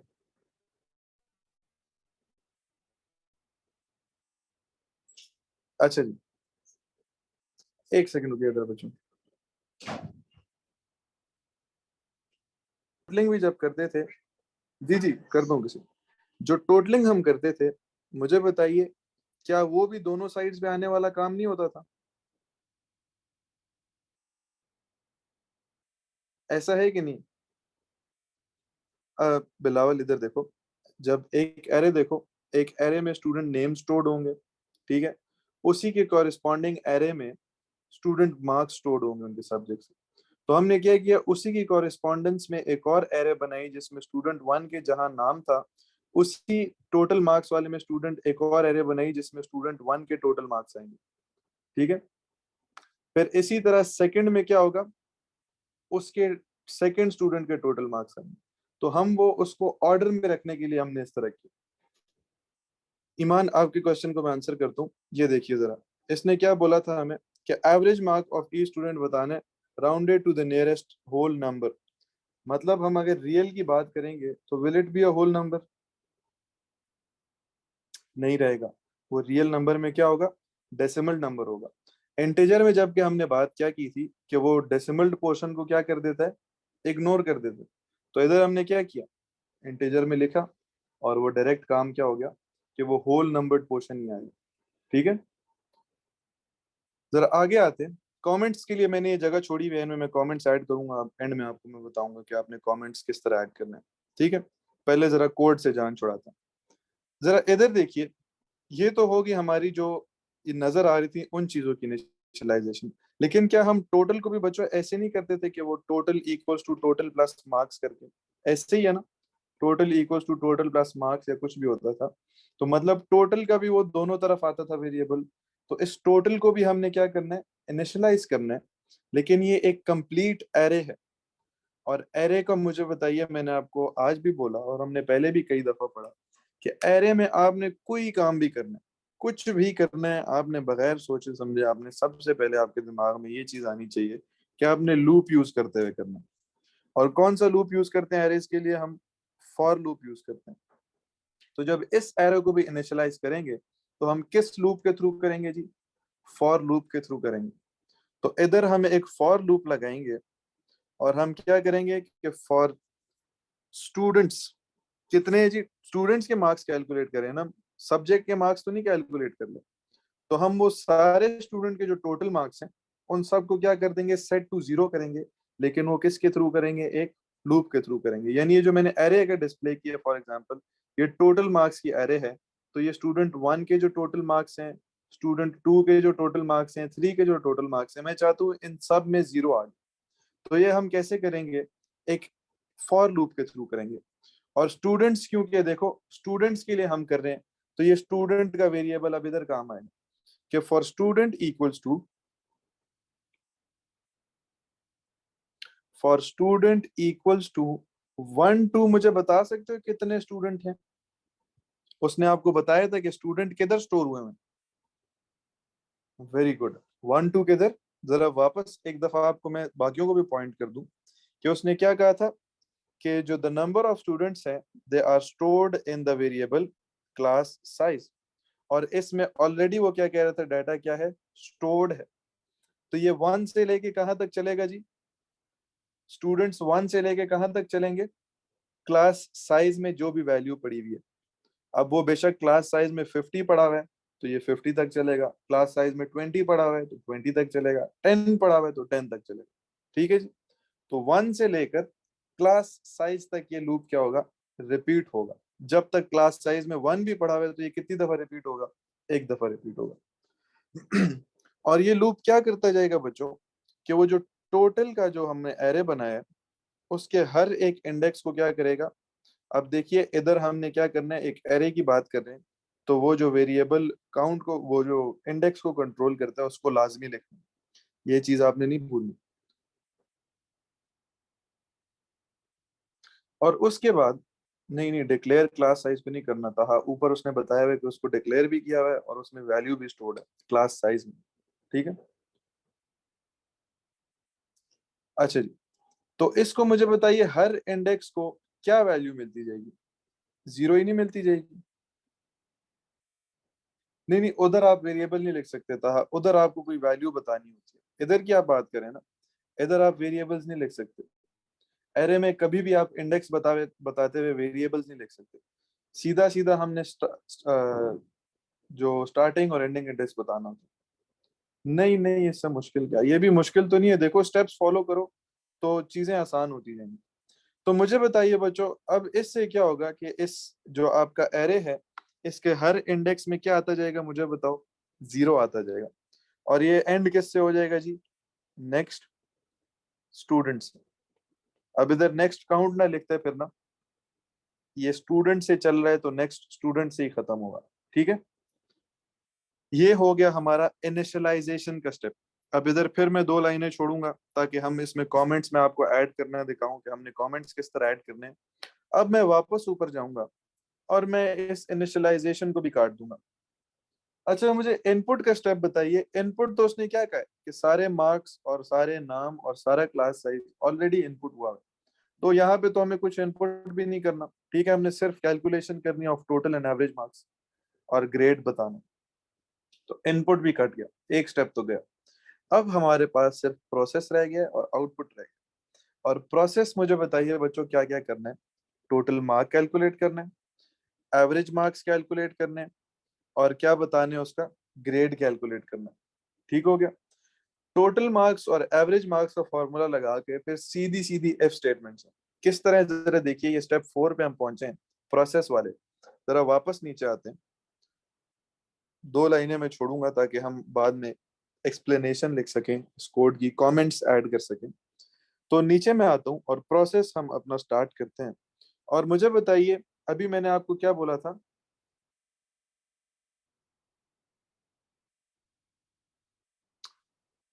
फिर खुबैब जरूरत नहीं। इधर इनपुट हमने क्यों नहीं लिया, इधर देखिए। इनपुट उसने में क्या मुझे एक ही लाइन पे 10वीं दफा आना पड़ रहा है। कहता है कि the arrays and variables have already been set up. कौन सी एरेज? जिनमें सारे इनपुट लेने थे आपने, नाम की एरे, मार्क्स की एरे, क्लास कितनी है, सब्जेक्ट्स कितने हैं, ये सारे इनपुट्स लेने थे ना। टोटल तो कभी इनपुट नहीं लेते, एवरेज तो कभी इनपुट नहीं लेते, वो तो कैलकुलेट करते हैं। तो क्या कह रहा था कि ये सारी वैल्यूज एरेज जो हैं खुद सेटअप हो गई हैं और इनमें डाटा इज स्टोर्ड, तो इनपुट हमने नहीं लेना। इसीलिए इनपुट के स्टेप को मैंने क्या किया, मैंने कहा ये हमने लेना ही नहीं है, तो इसको मैंने डायरेक्ट काट दिया। सही है खुबैब, आप कर सकते हो, बिल्कुल ठीक कह रहे हो। उस तरह भी आप कर सकते हो। अच्छा जी, जरा इधर देखिए, वापस आते हैं जरा। अब मुझे बताइए, हमने इस तरह के सवाल नोट्स में कई दफा किए थे कि एक क्लास है, उसमें फॉर एग्जांपल 20 स्टूडेंट्स हैं और हर स्टूडेंट्स 4 सब्जेक्ट ले रहे हैं। तो मुझे बताइए, एक लूप तो हमें चाहिए होगा उस 20 को इटरेट कराने के लिए, ऐसा है कि नहीं?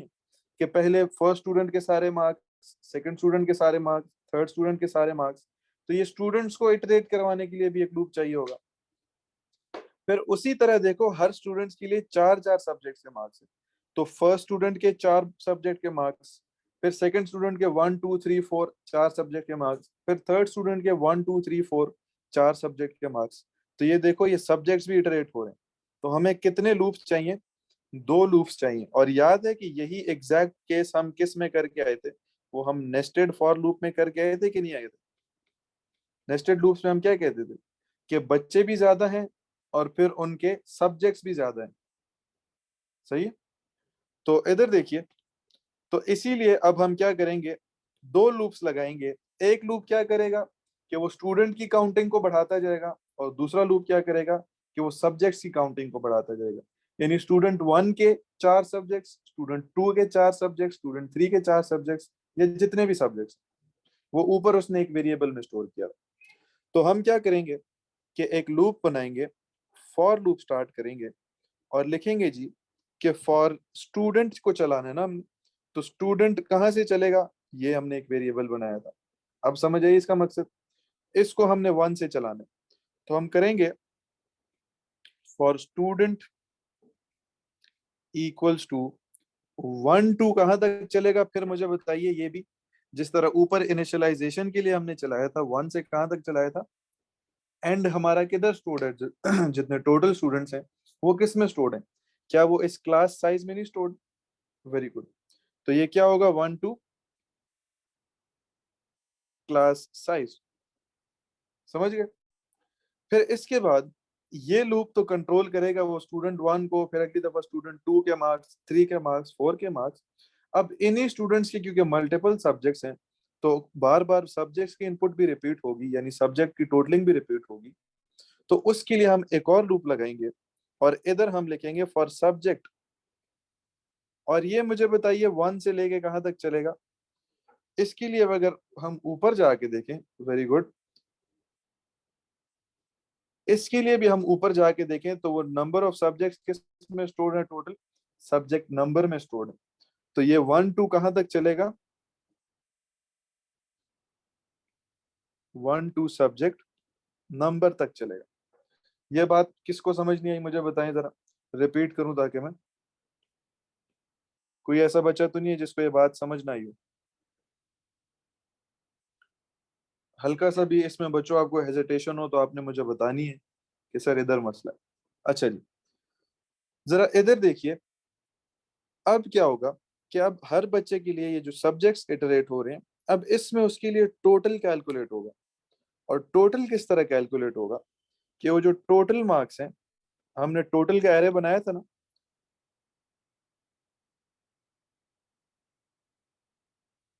जी जी कसीम, इसकी बात कर रहे हो आप? इसमें हमने क्या किया कि हमने वो इनिशियलाइजेशन वाला स्टेप कैरी आउट किया, क्योंकि हमने देखो सारी वैल्यूज को इनिशियलाइज करना था ना, और ये टोटल हमारे पास एक एरे थी। तो हमने क्या बोला था कि एरे में हम कोई भी काम करते हैं तो लूप के थ्रू करते हैं। तो ये इसकी वजह से क्या हुआ कि वो जो एरे थी, जिसके इंडेक्सेस थे 1 2 3 4, जितने भी थे जहां तक चलते जा रहे थे, तो ये स्टूडेंट में जब वैल्यू 1 थी तो इसका क्या मतलब है, टोटल के फर्स्ट इंडेक्स पे 0 स्टोर कर दो। इसी तरह जब नेक्स्ट स्टूडेंट से 2 हो गई तो यानी टोटल के सेकेंड इंडेक्स पे 0 स्टोर कर दो, सारे इंडेक्सेस 0 हो जाएगा। ठीक है। क्योंकि बिलावल, बड़ा अच्छा क्वेश्चन है कि बिलावल कह रहे हैं कि हम वो जो उसने ऑलरेडी मेड एरेज बनाई है वो क्यों नहीं यूज करते। बिलावल, अगर हम उनमें जाके देखें तो उनसे हमारा कोई काम इसीलिए नहीं बनता क्योंकि हम उसमें स्टूडेंट नेम स्टोर्ड है। अभी तो हमें स्टूडेंट नेम चाहिए ही नहीं। ठीक है। और स्टूडेंट मार्क स्टोर्ड है। अभी फिलहाल हमें वो स्टूडेंट मार्क चाहिए, लेकिन वो टोटलिंग के लिए चाहिए, अभी देखना किस लिए चाहिए होगा। फिलहाल मुझे स्टूडेंट नेम नहीं चाहिए। और मैं मार्क में टोटल तो नहीं स्टोर कर सकता ना, मैं मार्क में एवरेज स्टोर कर सकता हूँ। तो इसीलिए मैंने अपनी अलग से एवरेज बनाई। अच्छा जी, वापस आते हैं जरा। अब जरा सुनिएगा, ये टोटल जो है, इसमें हम क्या करेंगे कि इस टोटल मार्क्स में हर बच्चे के टोटल मार्क्स कैलकुलेट करने। बच्चों ये जहन में रखिएगा कि हर एक बच्चे के आपने टोटल मार्क्स कैलकुलेट करने। तो मुझे बताइए, जब हर बच्चे के टोटल मार्क्स कैलकुलेट करने हैं तो ये टोटल स्टूडेंट वाला नहीं चलेगा। इसके अंदर हम किसकी वैल्यू लिखेंगे, स्टूडेंट की वैल्यू लिखेंगे। यानी स्टूडेंट 1 के टोटल मार्क्स, फिर स्टूडेंट 2 के टोटल मार्क्स, फिर स्टूडेंट 3 के टोटल मार्क्स। ठीक है, समझ रहे हो? और ये कहाँ से आएंगे, ये जो भी पिछली वैल्यू है टोटल की, मुझे बताइए टोटल के स्टूडेंट के फर्स्ट इंडेक्स पे पहले क्या मार्क पड़े हुए थे, कितने मार्क्स स्टोर करके आए थे? 0 मार्क्स नहीं स्टोर करके आए थे। समझे? 0 मार्क्स स्टोर करके आए थे ना, यानी इस 0 में आप क्या प्लस कर दोगे, मेरे पास जगह खत्म हो गई है तो मैं निचली लाइन पे लिखूंगा। इसमें आप स्टोर करोगे वो जो हमने स्टूडेंट मार्क का एरे था, तो जो स्टूडेंट मार्क्स जो स्टोर थे, इसमें आप वो ऐड करते जाओगे, टोटल में स्टूडेंट के, हर स्टूडेंट के वो मार्क्स स्टोर करते जाओगे, तो इधर वो ऑलरेडी मेड एरे इस्तेमाल होगा कि total marks equals to student के जो मार्क है। और मुझे बताइए, वो एक 2D एरे है और 2D एरे है। तो उसमें मुझे बताइए जरा कौन कौन सा आपका वो आएगा, इंडेक्स आएगा। 2D एरे है तो उसमें नहीं नहीं नहीं नहीं, ईमान, ये जो चीजें होती है ना, ये आपके इंडेक्स को नहीं कंट्रोल करती। इंडेक्स क्या आपको ये चीजें कंट्रोल कर रही होती। ठीक है। तो इसमें से ये दोनों आएंगे, स्टूडेंट कॉमा सब्जेक्ट, ये आएगा। हमने कभी वो वैल्यू नहीं लिखी जो उसको, रोज कॉमा कॉलम्स, वेरी गुड। तो ये रोज कौन कंट्रोल कर रहा होता है, स्टूडेंट कंट्रोल कर रहा होता है, ऐसे ही है ना। और ये कॉलम्स हमारे कौन कंट्रोल करे इधर, सब्जेक्ट। अच्छा जी, आगे आइए जरा। ये हो गई हमारी टोटल कैलकुलेशन कि टोटल किस तरह कैलकुलेट करते हैं। फिर इसके बाद क्या होगा कि सारे टोटल्स कैलकुलेट हो के ये लूप हम क्या करेंगे, इसको नेक्स्ट कर देंगे कि ये क्या हो जाएगा, नेक्स्ट सब्जेक्ट। अब मुझे बताइए, अगर मैं इधर इसी लाइन में एवरेज भी कैलकुलेट करता हूँ तो क्या वो ठीक होगा कि गलत होगा? अगर मैं एवरेज इस लाइन में कैलकुलेट करता हूँ बच्चों, तो क्या वो ठीक होगा गलत होगा? वो गलत होगा, क्योंकि हर बच्चे के पहले मार्क्स के बाद फिर एवरेज कैलकुलेट हो रही होगी, फिर उसके दूसरे मार्क्स ऐड होंगे टोटल में, फिर एवरेज कैलकुलेट हो रही होगी, फिर उसके तीसरे मार्क्स कैलकुलेट हो रहे होंगे, फिर एवरेज कैलकुलेट हो रही होगी। तो एक दफा हम क्या करेंगे कि ये सारी एवरेज कैलकुलेट हो जाए इधर से, तो हम, हाँ हाँ खिजर अब क्या करूं, तो हम क्या करेंगे कि इस लूप के बाद करेंगे, मौसम कल एंजॉय करना, आज छोड़ो। अच्छा जी, इधर देखिए, इसके बाद क्या करना है कि एक तो हमने इधर टोटल कैलकुलेट कर लिया। अब हम क्या करेंगे बच्चों, कि अब हम कैलकुलेट करेंगे एवरेज। और एवरेज किस तरह कैलकुलेट करते हैं, मुझे बता सकते हो? एवरेज हम किस तरह कैलकुलेट करेंगे, जो टोटल उसके मार्क्स आए हैं उसको डिवाइड कर देंगे किससे, सब्जेक्ट नंबर से, क्योंकि सब्जेक्ट नंबर में क्या स्टोर्ड है, जो सारे बच्चे सब्जेक्ट्स पढ़ते हैं। जरा देखिएगा किस तरह, वो एवरेज मार्क की एरे का हमने नाम क्या रखा था, मैं ऊपर जाके देखा हूँ, एवीजी मार्क रखा था हमने। अच्छा जी, एवरेज मार्क की एरे का हमने नाम रखा था एवीजी मार्क। और ये कैसे कैलकुलेट होगी, इसको हम क्या देंगे कि वो जो टोटल में जो कुछ भी पड़ा हुआ है, मुझे बताइए टोटल फिर से कौन कंट्रोल कर रहा है? ये स्टूडेंट ही नहीं कंट्रोल कर रहा, स्टूडेंट का वेरिएबल। हुसैन जेब में दो 5-5 के सिक्के रखना, नहीं उड़ोगे, नहीं साथ लेके जाएगी हवा, या तुम्हारे बालों का वजन भी काफी है। अच्छा जी, इधर देखिए, ऐसे हम लिखेंगे क्योंकि ये एरे है, तो इसमें हम क्या करेंगे, इसको लिखेंगे कि ये स्टूडेंट वाला कैलकुलेट करे, यानी टोटल ऑफ स्टूडेंट 1, उसको हम डिवाइड करेंगे किससे, जितने वो सब्जेक्ट ले रहे। और मुझे बताइए हर बच्चा कितने सब्जेक्ट्स ले रहे हैं, ये किस वेरिएबल में स्टोर था ऊपर। सवाल मैं आपको दोबारा दिखाता चलूं, हम वापस अगर ऊपर आए तो आप इधर देख रहे हो कि the variable subject number contains the number of subject studied. तो हर बच्चा जो सब्जेक्ट्स ले रहा है वो किस में स्टोर्ड है, सब्जेक्ट नंबर से, और वो सब स्टूडेंट्स के लिए क्या है, सेम है, यानी सब स्टूडेंट्स एक जितने सब्जेक्ट्स पढ़ रहे हैं। तो हम नीचे आके क्या लिखेंगे जी, कि उसको डिवाइड करेंगे किससे, वो जो सब्जेक्ट नंबर से, वो जो सब्जेक्ट नंबर में जो भी वैल्यू पड़ी है। ठीक है जी, इस तरह हमारा क्या होगा, एवरेज कैलकुलेट होगा। अब हम क्या करेंगे, क्योंकि हमने एवरेज भी कैलकुलेट कर लिया है और टोटल भी कैलकुलेट कर लिया, तो अब हम क्या करेंगे, जरा अब हम उन बच्चों का ग्रेड कैलकुलेट करेंगे। या ग्रेड से पहले क्या करते हैं कि ये नाम और एवरेज प्रिंट करवा देते हैं। हाँ हाँ, very good very good Bilawal, मैं इधर मिस कर गया, इधर आपने लिखना है स्टूडेंट, ऐसे। अच्छा जी,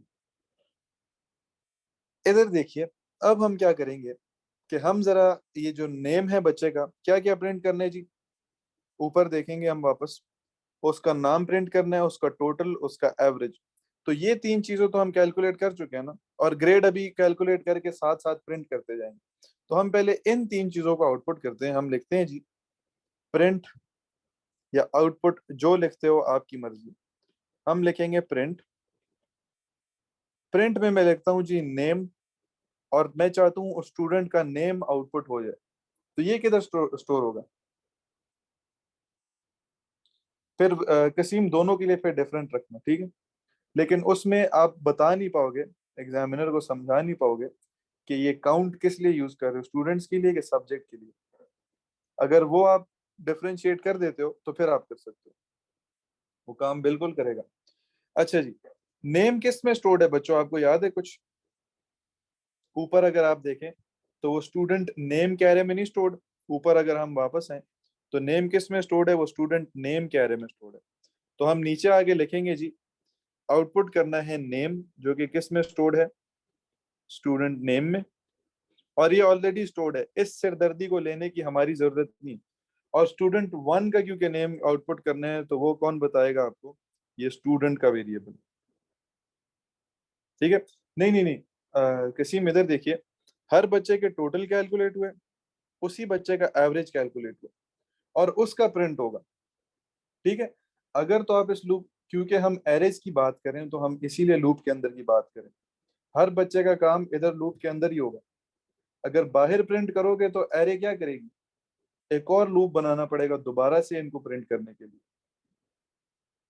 एक बच्चे के टोटल कैलकुलेट हुए, ये ऊपर, नीचे उसी के एवरेज कैलकुलेट हुए और प्रिंट हो गए।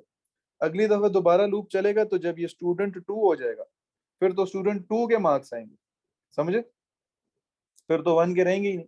फिर 2 के कैलकुलेट हो के एवरेज कैलकुलेट हो के इधर प्रिंट हो जाएगा, नाम प्रिंट हुआ, साथ हमने लिखना है जी प्रिंट टोटल मार्क्स, कि उसके टोटल मार्क्स कितने आए हैं। और ये किस में स्टोर्ड है मुझे बताइए, टोटल मार्क्स हमने स्टोर किए थे इस टोटल की एरे में, और ये भी एक एरे है तो इसके साथ भी हम लिखेंगे स्टूडेंट। इसी तरह हमने प्रिंट करने हैं उसके एवरेज मार्क्स, प्रिंट करेंगे हम एवरेज मार्क्स, और वो भी उस बच्चे के, हमारे पास एक एरे में स्टोर्ड है जिसका नाम है एवरेज मार्क। और वो उसमें क्या किया हमने, वो भी उसके साथ भी हम क्या लिखेंगे, स्टूडेंट ही लिखेंगे। ठीक है, और अब मुझे बताइए हर बच्चे का हमने ग्रेड साथ कैलकुलेट करके प्रिंट करना है, तो ग्रेड की कैलकुलेशन किस तरह होगी, जब वो एवरेज मार्क ऊपर कैलकुलेट हो गया, तो मुझे बताइए ग्रेड की कैलकुलेशन किस तरह होगी।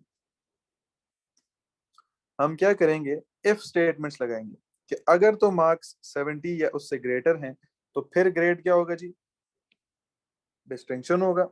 उसके अलावा जो बाकी ग्रेड्स हैं उनको भी देखते हैं। तो हम इफ स्टेटमेंट्स लगाना शुरू करेंगे।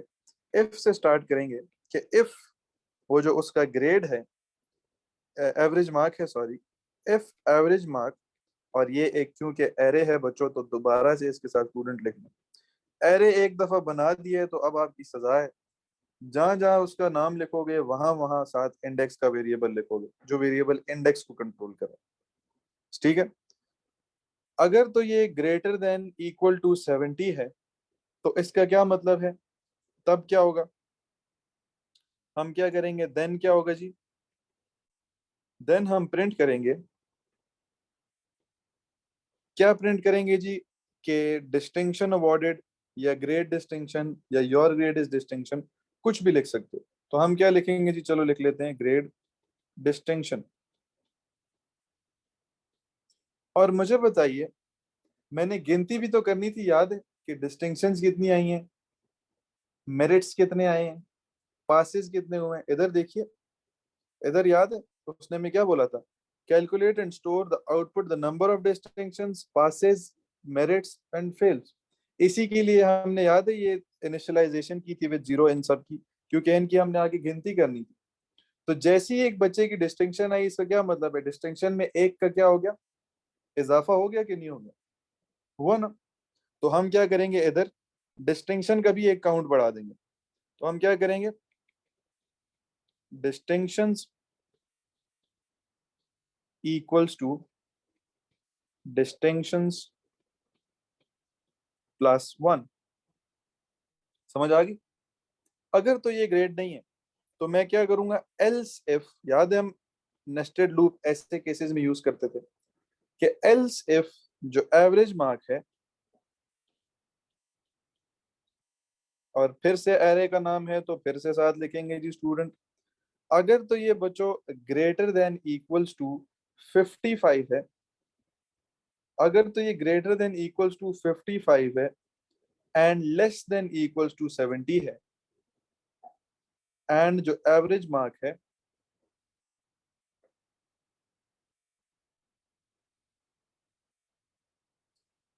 अगर वो लेस देन इक्वल्स टू 70 है, तो तब मुझे बताइए कौन सा ग्रेड अवार्ड होगा। देन क्या होगा, देन प्रिंट होगा जी ग्रेड मेरिट, तब प्रिंट होगा ग्रेड मेरिट। और मुझे बताइए, अब इसका क्या मतलब है कि मेरिट में अगर किसी बच्चे का मेरिट आया है तो इसका क्या मतलब है कि मेरिट में एक का क्या हो गया, इजाफा हो गया, यानी मेरिट एक ज्यादा हो गया। तो इधर हम क्या करेंगे, merits equals to merits plus one. तो ये देख रहे हो वो जो सारे कॉन्सेप्ट हमने सूडो कोड में किए थे अपने चैप्टर 7-8 में, वही सारे कॉन्सेप्ट हैं। बस दो कॉन्सेप्ट को इसने इकट्ठा कर दिया, कहीं कहीं कहीं इंडिविजुअल पूछ लेगा, कहीं तीन को मिला देगा, कॉन्सेप्ट सारे वही हैं। ये देखो ग्रेड कैलकुलेशन हो रही है, काउंटिंग हो रही है, ये सारा काम टोटलिंग एवरेज फाइंड करना ये सब हम कर चुके हैं। उसके बाद जरा ये, अगर तो ये भी ग्रेड नहीं है, मेरिट भी नहीं है, तो फिर हम एक और लगाएंगे जी, एल्स इफ, एल्स इफ अगर वो एवरेज मार्क जो है, और फिर एरे का नाम लिखा है तो फिर 7 स्टूडेंट लिखेंगे। अगर वो greater than, greater than equals to, अब क्या आएगा, एक सेकंड में ऊपर जाके देखता हूँ। अगर वो ग्रेटर देन इक्वल टू 40 है और लेस देन 55 है तो हम लिखेंगे, अच्छा हाँ, इधर इक्वल्स टू नहीं आएगा, ये देखिएगा, क्योंकि ये ऊपर 70 इंक्लूड होगा, तो इधर इक्वल्स टू नहीं आएगा। इधर देखिए, अब क्या होगा कि अगर वो marks greater than equal to 40 हैं एंड वो जो एवरेज मार्क है, एवरेज मार्क, अब दोबारा एरे का नाम लिखा है तो दोबारा 7 स्टूडेंट लिखूंगा, और लेस देन 55 है, तो तब मुझे बताइए ग्रेड अवॉर्डेड क्या होगा। अब क्या प्रिंट होगा स्क्रीन पे, के ग्रेड पास। और मुझे बताइए अगर कोई बच्चा पास होता है उसका ग्रेड पास आता है, तो इसका क्या मतलब है कि वो पासेस वाली वैल्यू में भी एक क्या होगा, इजाफा हो जाएगा। Passes equals to passes plus one. और अगर ये सारे ग्रेड नहीं आते तो एल्स क्या होगा, वो बच्चा क्या होगा, एल्स प्रिंट क्या हो जाएगा जी, एल्स प्रिंट होगा सीधा सीधा फेल। और जो जो बच्चा फेल होगा उसका क्या होता जाएगा जी, इजाफा होता जाएगा, fail equals to fail plus one. ठीक है। और ये जितने इफ हमने खोले थे, एक हमने ये इफ स्टार्ट किया था, एक हमने ये इफ स्टार्ट किया था, एक हमने ये इफ स्टार्ट किया था, इन सब को हमने एंड भी करना है आगे। तो एक हम करेंगे जी एंड इफ, एक ये इफ एंड होगा इधर एंड इफ, और एक वो मेन इफ जो है ऊपर वाला वो इधर आके एंड इफ होगा, ऐसे। ये लो जी। ठीक है। जरा एक आखिरी चीज लिखते हैं, फिर जरा मैं आपको सारा सवाल वापस से दिखाता हूँ। बस एक लास्ट चीज लिखते हैं। अब मुझे बताइए, जब उनको ग्रेड भी अवार्ड हो गया, नाम भी प्रिंट हो गए, टोटल मार्क्स भी प्रिंट हो गए, एवरेज मार्क्स भी प्रिंट हो गए, तो अब मैं क्या करूंगा, अब हमारा वो जो बाहर वाला लूप है फॉर लूप वो भी टर्मिनेट होगा। तो हम क्या लिखेंगे जी, नेक्स्ट स्टूडेंट, यानी अब अगले स्टूडेंट का जिक्र होगा। ये पहले स्टूडेंट के लिए सब कुछ कैलकुलेट हुआ था, फिर ये लूप खुद ही इटरेट होगा सेकंड के लिए, फिर थर्ड के लिए, फिर फोर्थ के लिए। और लास्ट में हमने क्या प्रिंट करना है बच्चों, कि पास कितने हुए हैं, फेल कितने हुए हैं, मेरिट्स कितने आए हैं, और डिस्टिंक्शंस कितनी आई हैं। तो हमने बस आखिर में ये आउटपुट स्टेटमेंट्स लिखनी है, आउटपुट डिस्टिंक्शंस। और मुझे बताइए ये डिस्टिंक्शंस किस में स्टोर्ड है, डिस्टिंक्शंस के ही वेरिएबल में। इसी तरह हम लिखेंगे जी आउटपुट मेरिट्स, और ये किस में स्टोर्ड है मुझे बताइए, उस मेरिट्स वाले वेरिएबल में। फिर हम लिखेंगे जी आउटपुट पासेस, वो किस में स्टोर्ड है जी, पासेस वाले वेरिएबल में। फिर हम लिखेंगे जी आउटपुट फेल्स, और ये किस में स्टोर्ड है जी, वो फेल्स वाले वेरिएबल में, ऐसे। तो यहाँ पे ये सारा हमारा कोड जाके एंड होता है। और अब अगर हम बात करें अपने कमेंट्स की, तो कमेंट्स जरा देखिएगा। पहले तो हमने सबसे पहले डिक्लेरेशन पे आके कमेंट्स ऐड करने हैं कि हमने किया क्या। इधर मैं क्या कमेंट्स ऐड करूंगा, इधर हम करेंगे कि declaration of meaningful variables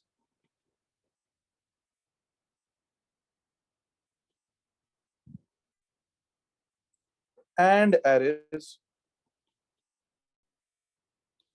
according to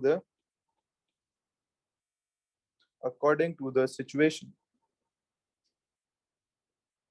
पहले सबसे पहले हमने क्या स्टेप किया था कि मीनिंगफुल डिक्लेयर किए वेरिएबल्स एंड एरेज।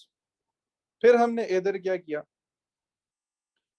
इधर हमने क्या किया कि इनिशियलाइजेशन की। ये ऊपर हम क्या करके आए हैं, इनिशियलाइजेशन करके आए हैं। तो हम क्या कहेंगे, इनिशियलाइजेशन ऑफ ऑल वैल्यूज या all variables that hold calculations.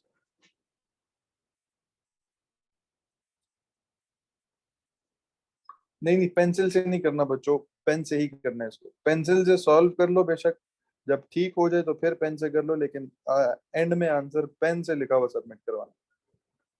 और लास्ट पे हमने क्या किया, लास्ट पे हमने ये अब सारे प्रोसेसेस कैरी आउट किए, ये फॉर लूप जहां से स्टार्ट होता है वहां से लेके। तो इस सब के लिए हम एक कमेंट डालेंगे कि ये सारा हमने क्या किया, कि ये सारी हमने प्रोग्रामिंग लूप्स टेक्निक सारी यूज की। तो हम क्या कहेंगे, all the loops, all the loops selection statements, selection statements है। फिर हमने क्या किया, टोटलिंग की, फिर हमने काउंटिंग की, और फिर हमने उसके हिसाब से क्या किया, and outputs are being carried out, ऐसे सारा हमने बताना। ठीक है,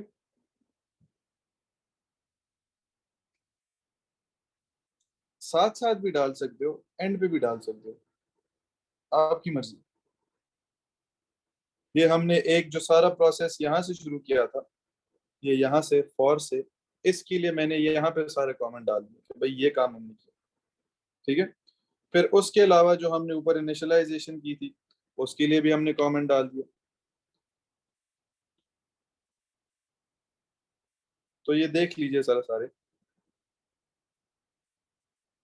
ये यहाँ से स्टार्ट हुए, इसकी स्क्रीनशॉट वगैरह अगर आपने लेनी है तो ये यहाँ से स्टार्ट हुए,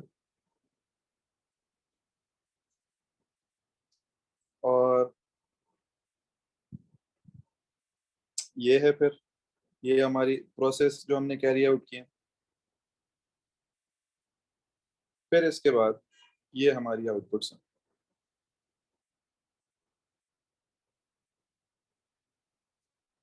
चले जी, ये तो था बच्चों आपका स्पेसिमेन पेपर 2A। इसके बाद हम करेंगे पेपर 2B। जरा 10-15 मिनट की ब्रेक ले लें, हम फिर से दोबारा से कंटिन्यू करेंगे। क्लास बेशक ज्वाइन ही रखो, क्लास छोड़ो मत, छोड़ो मत। मैं कह रहा हूँ जैसे ही मैंने ब्रेक का जिक्र किया तो आधे बच्चे, 4-5 बच्चे भाग गए। क्लास छोड़नी नहीं, क्लास में ही रहिए। 2A और 2B कसीम ये है कि उन्होंने बस दो पेपर दे दिए, दो पेपर दे दिए कि ऐसे ऐसे पेपर आएंगे जी, बस और कुछ भी नहीं। पहले एक होता था, इस दफा इन्होंने क्या किया कि जी दो पेपर से चेक करना। ठीक है, इसी तरह पेपर 1 भी इन्होंने दो दिए थे, एक पेपर 1A था, एक पेपर 1B था। तो क्लास में बेशक रहिए, इसको लीव ना कीजिए।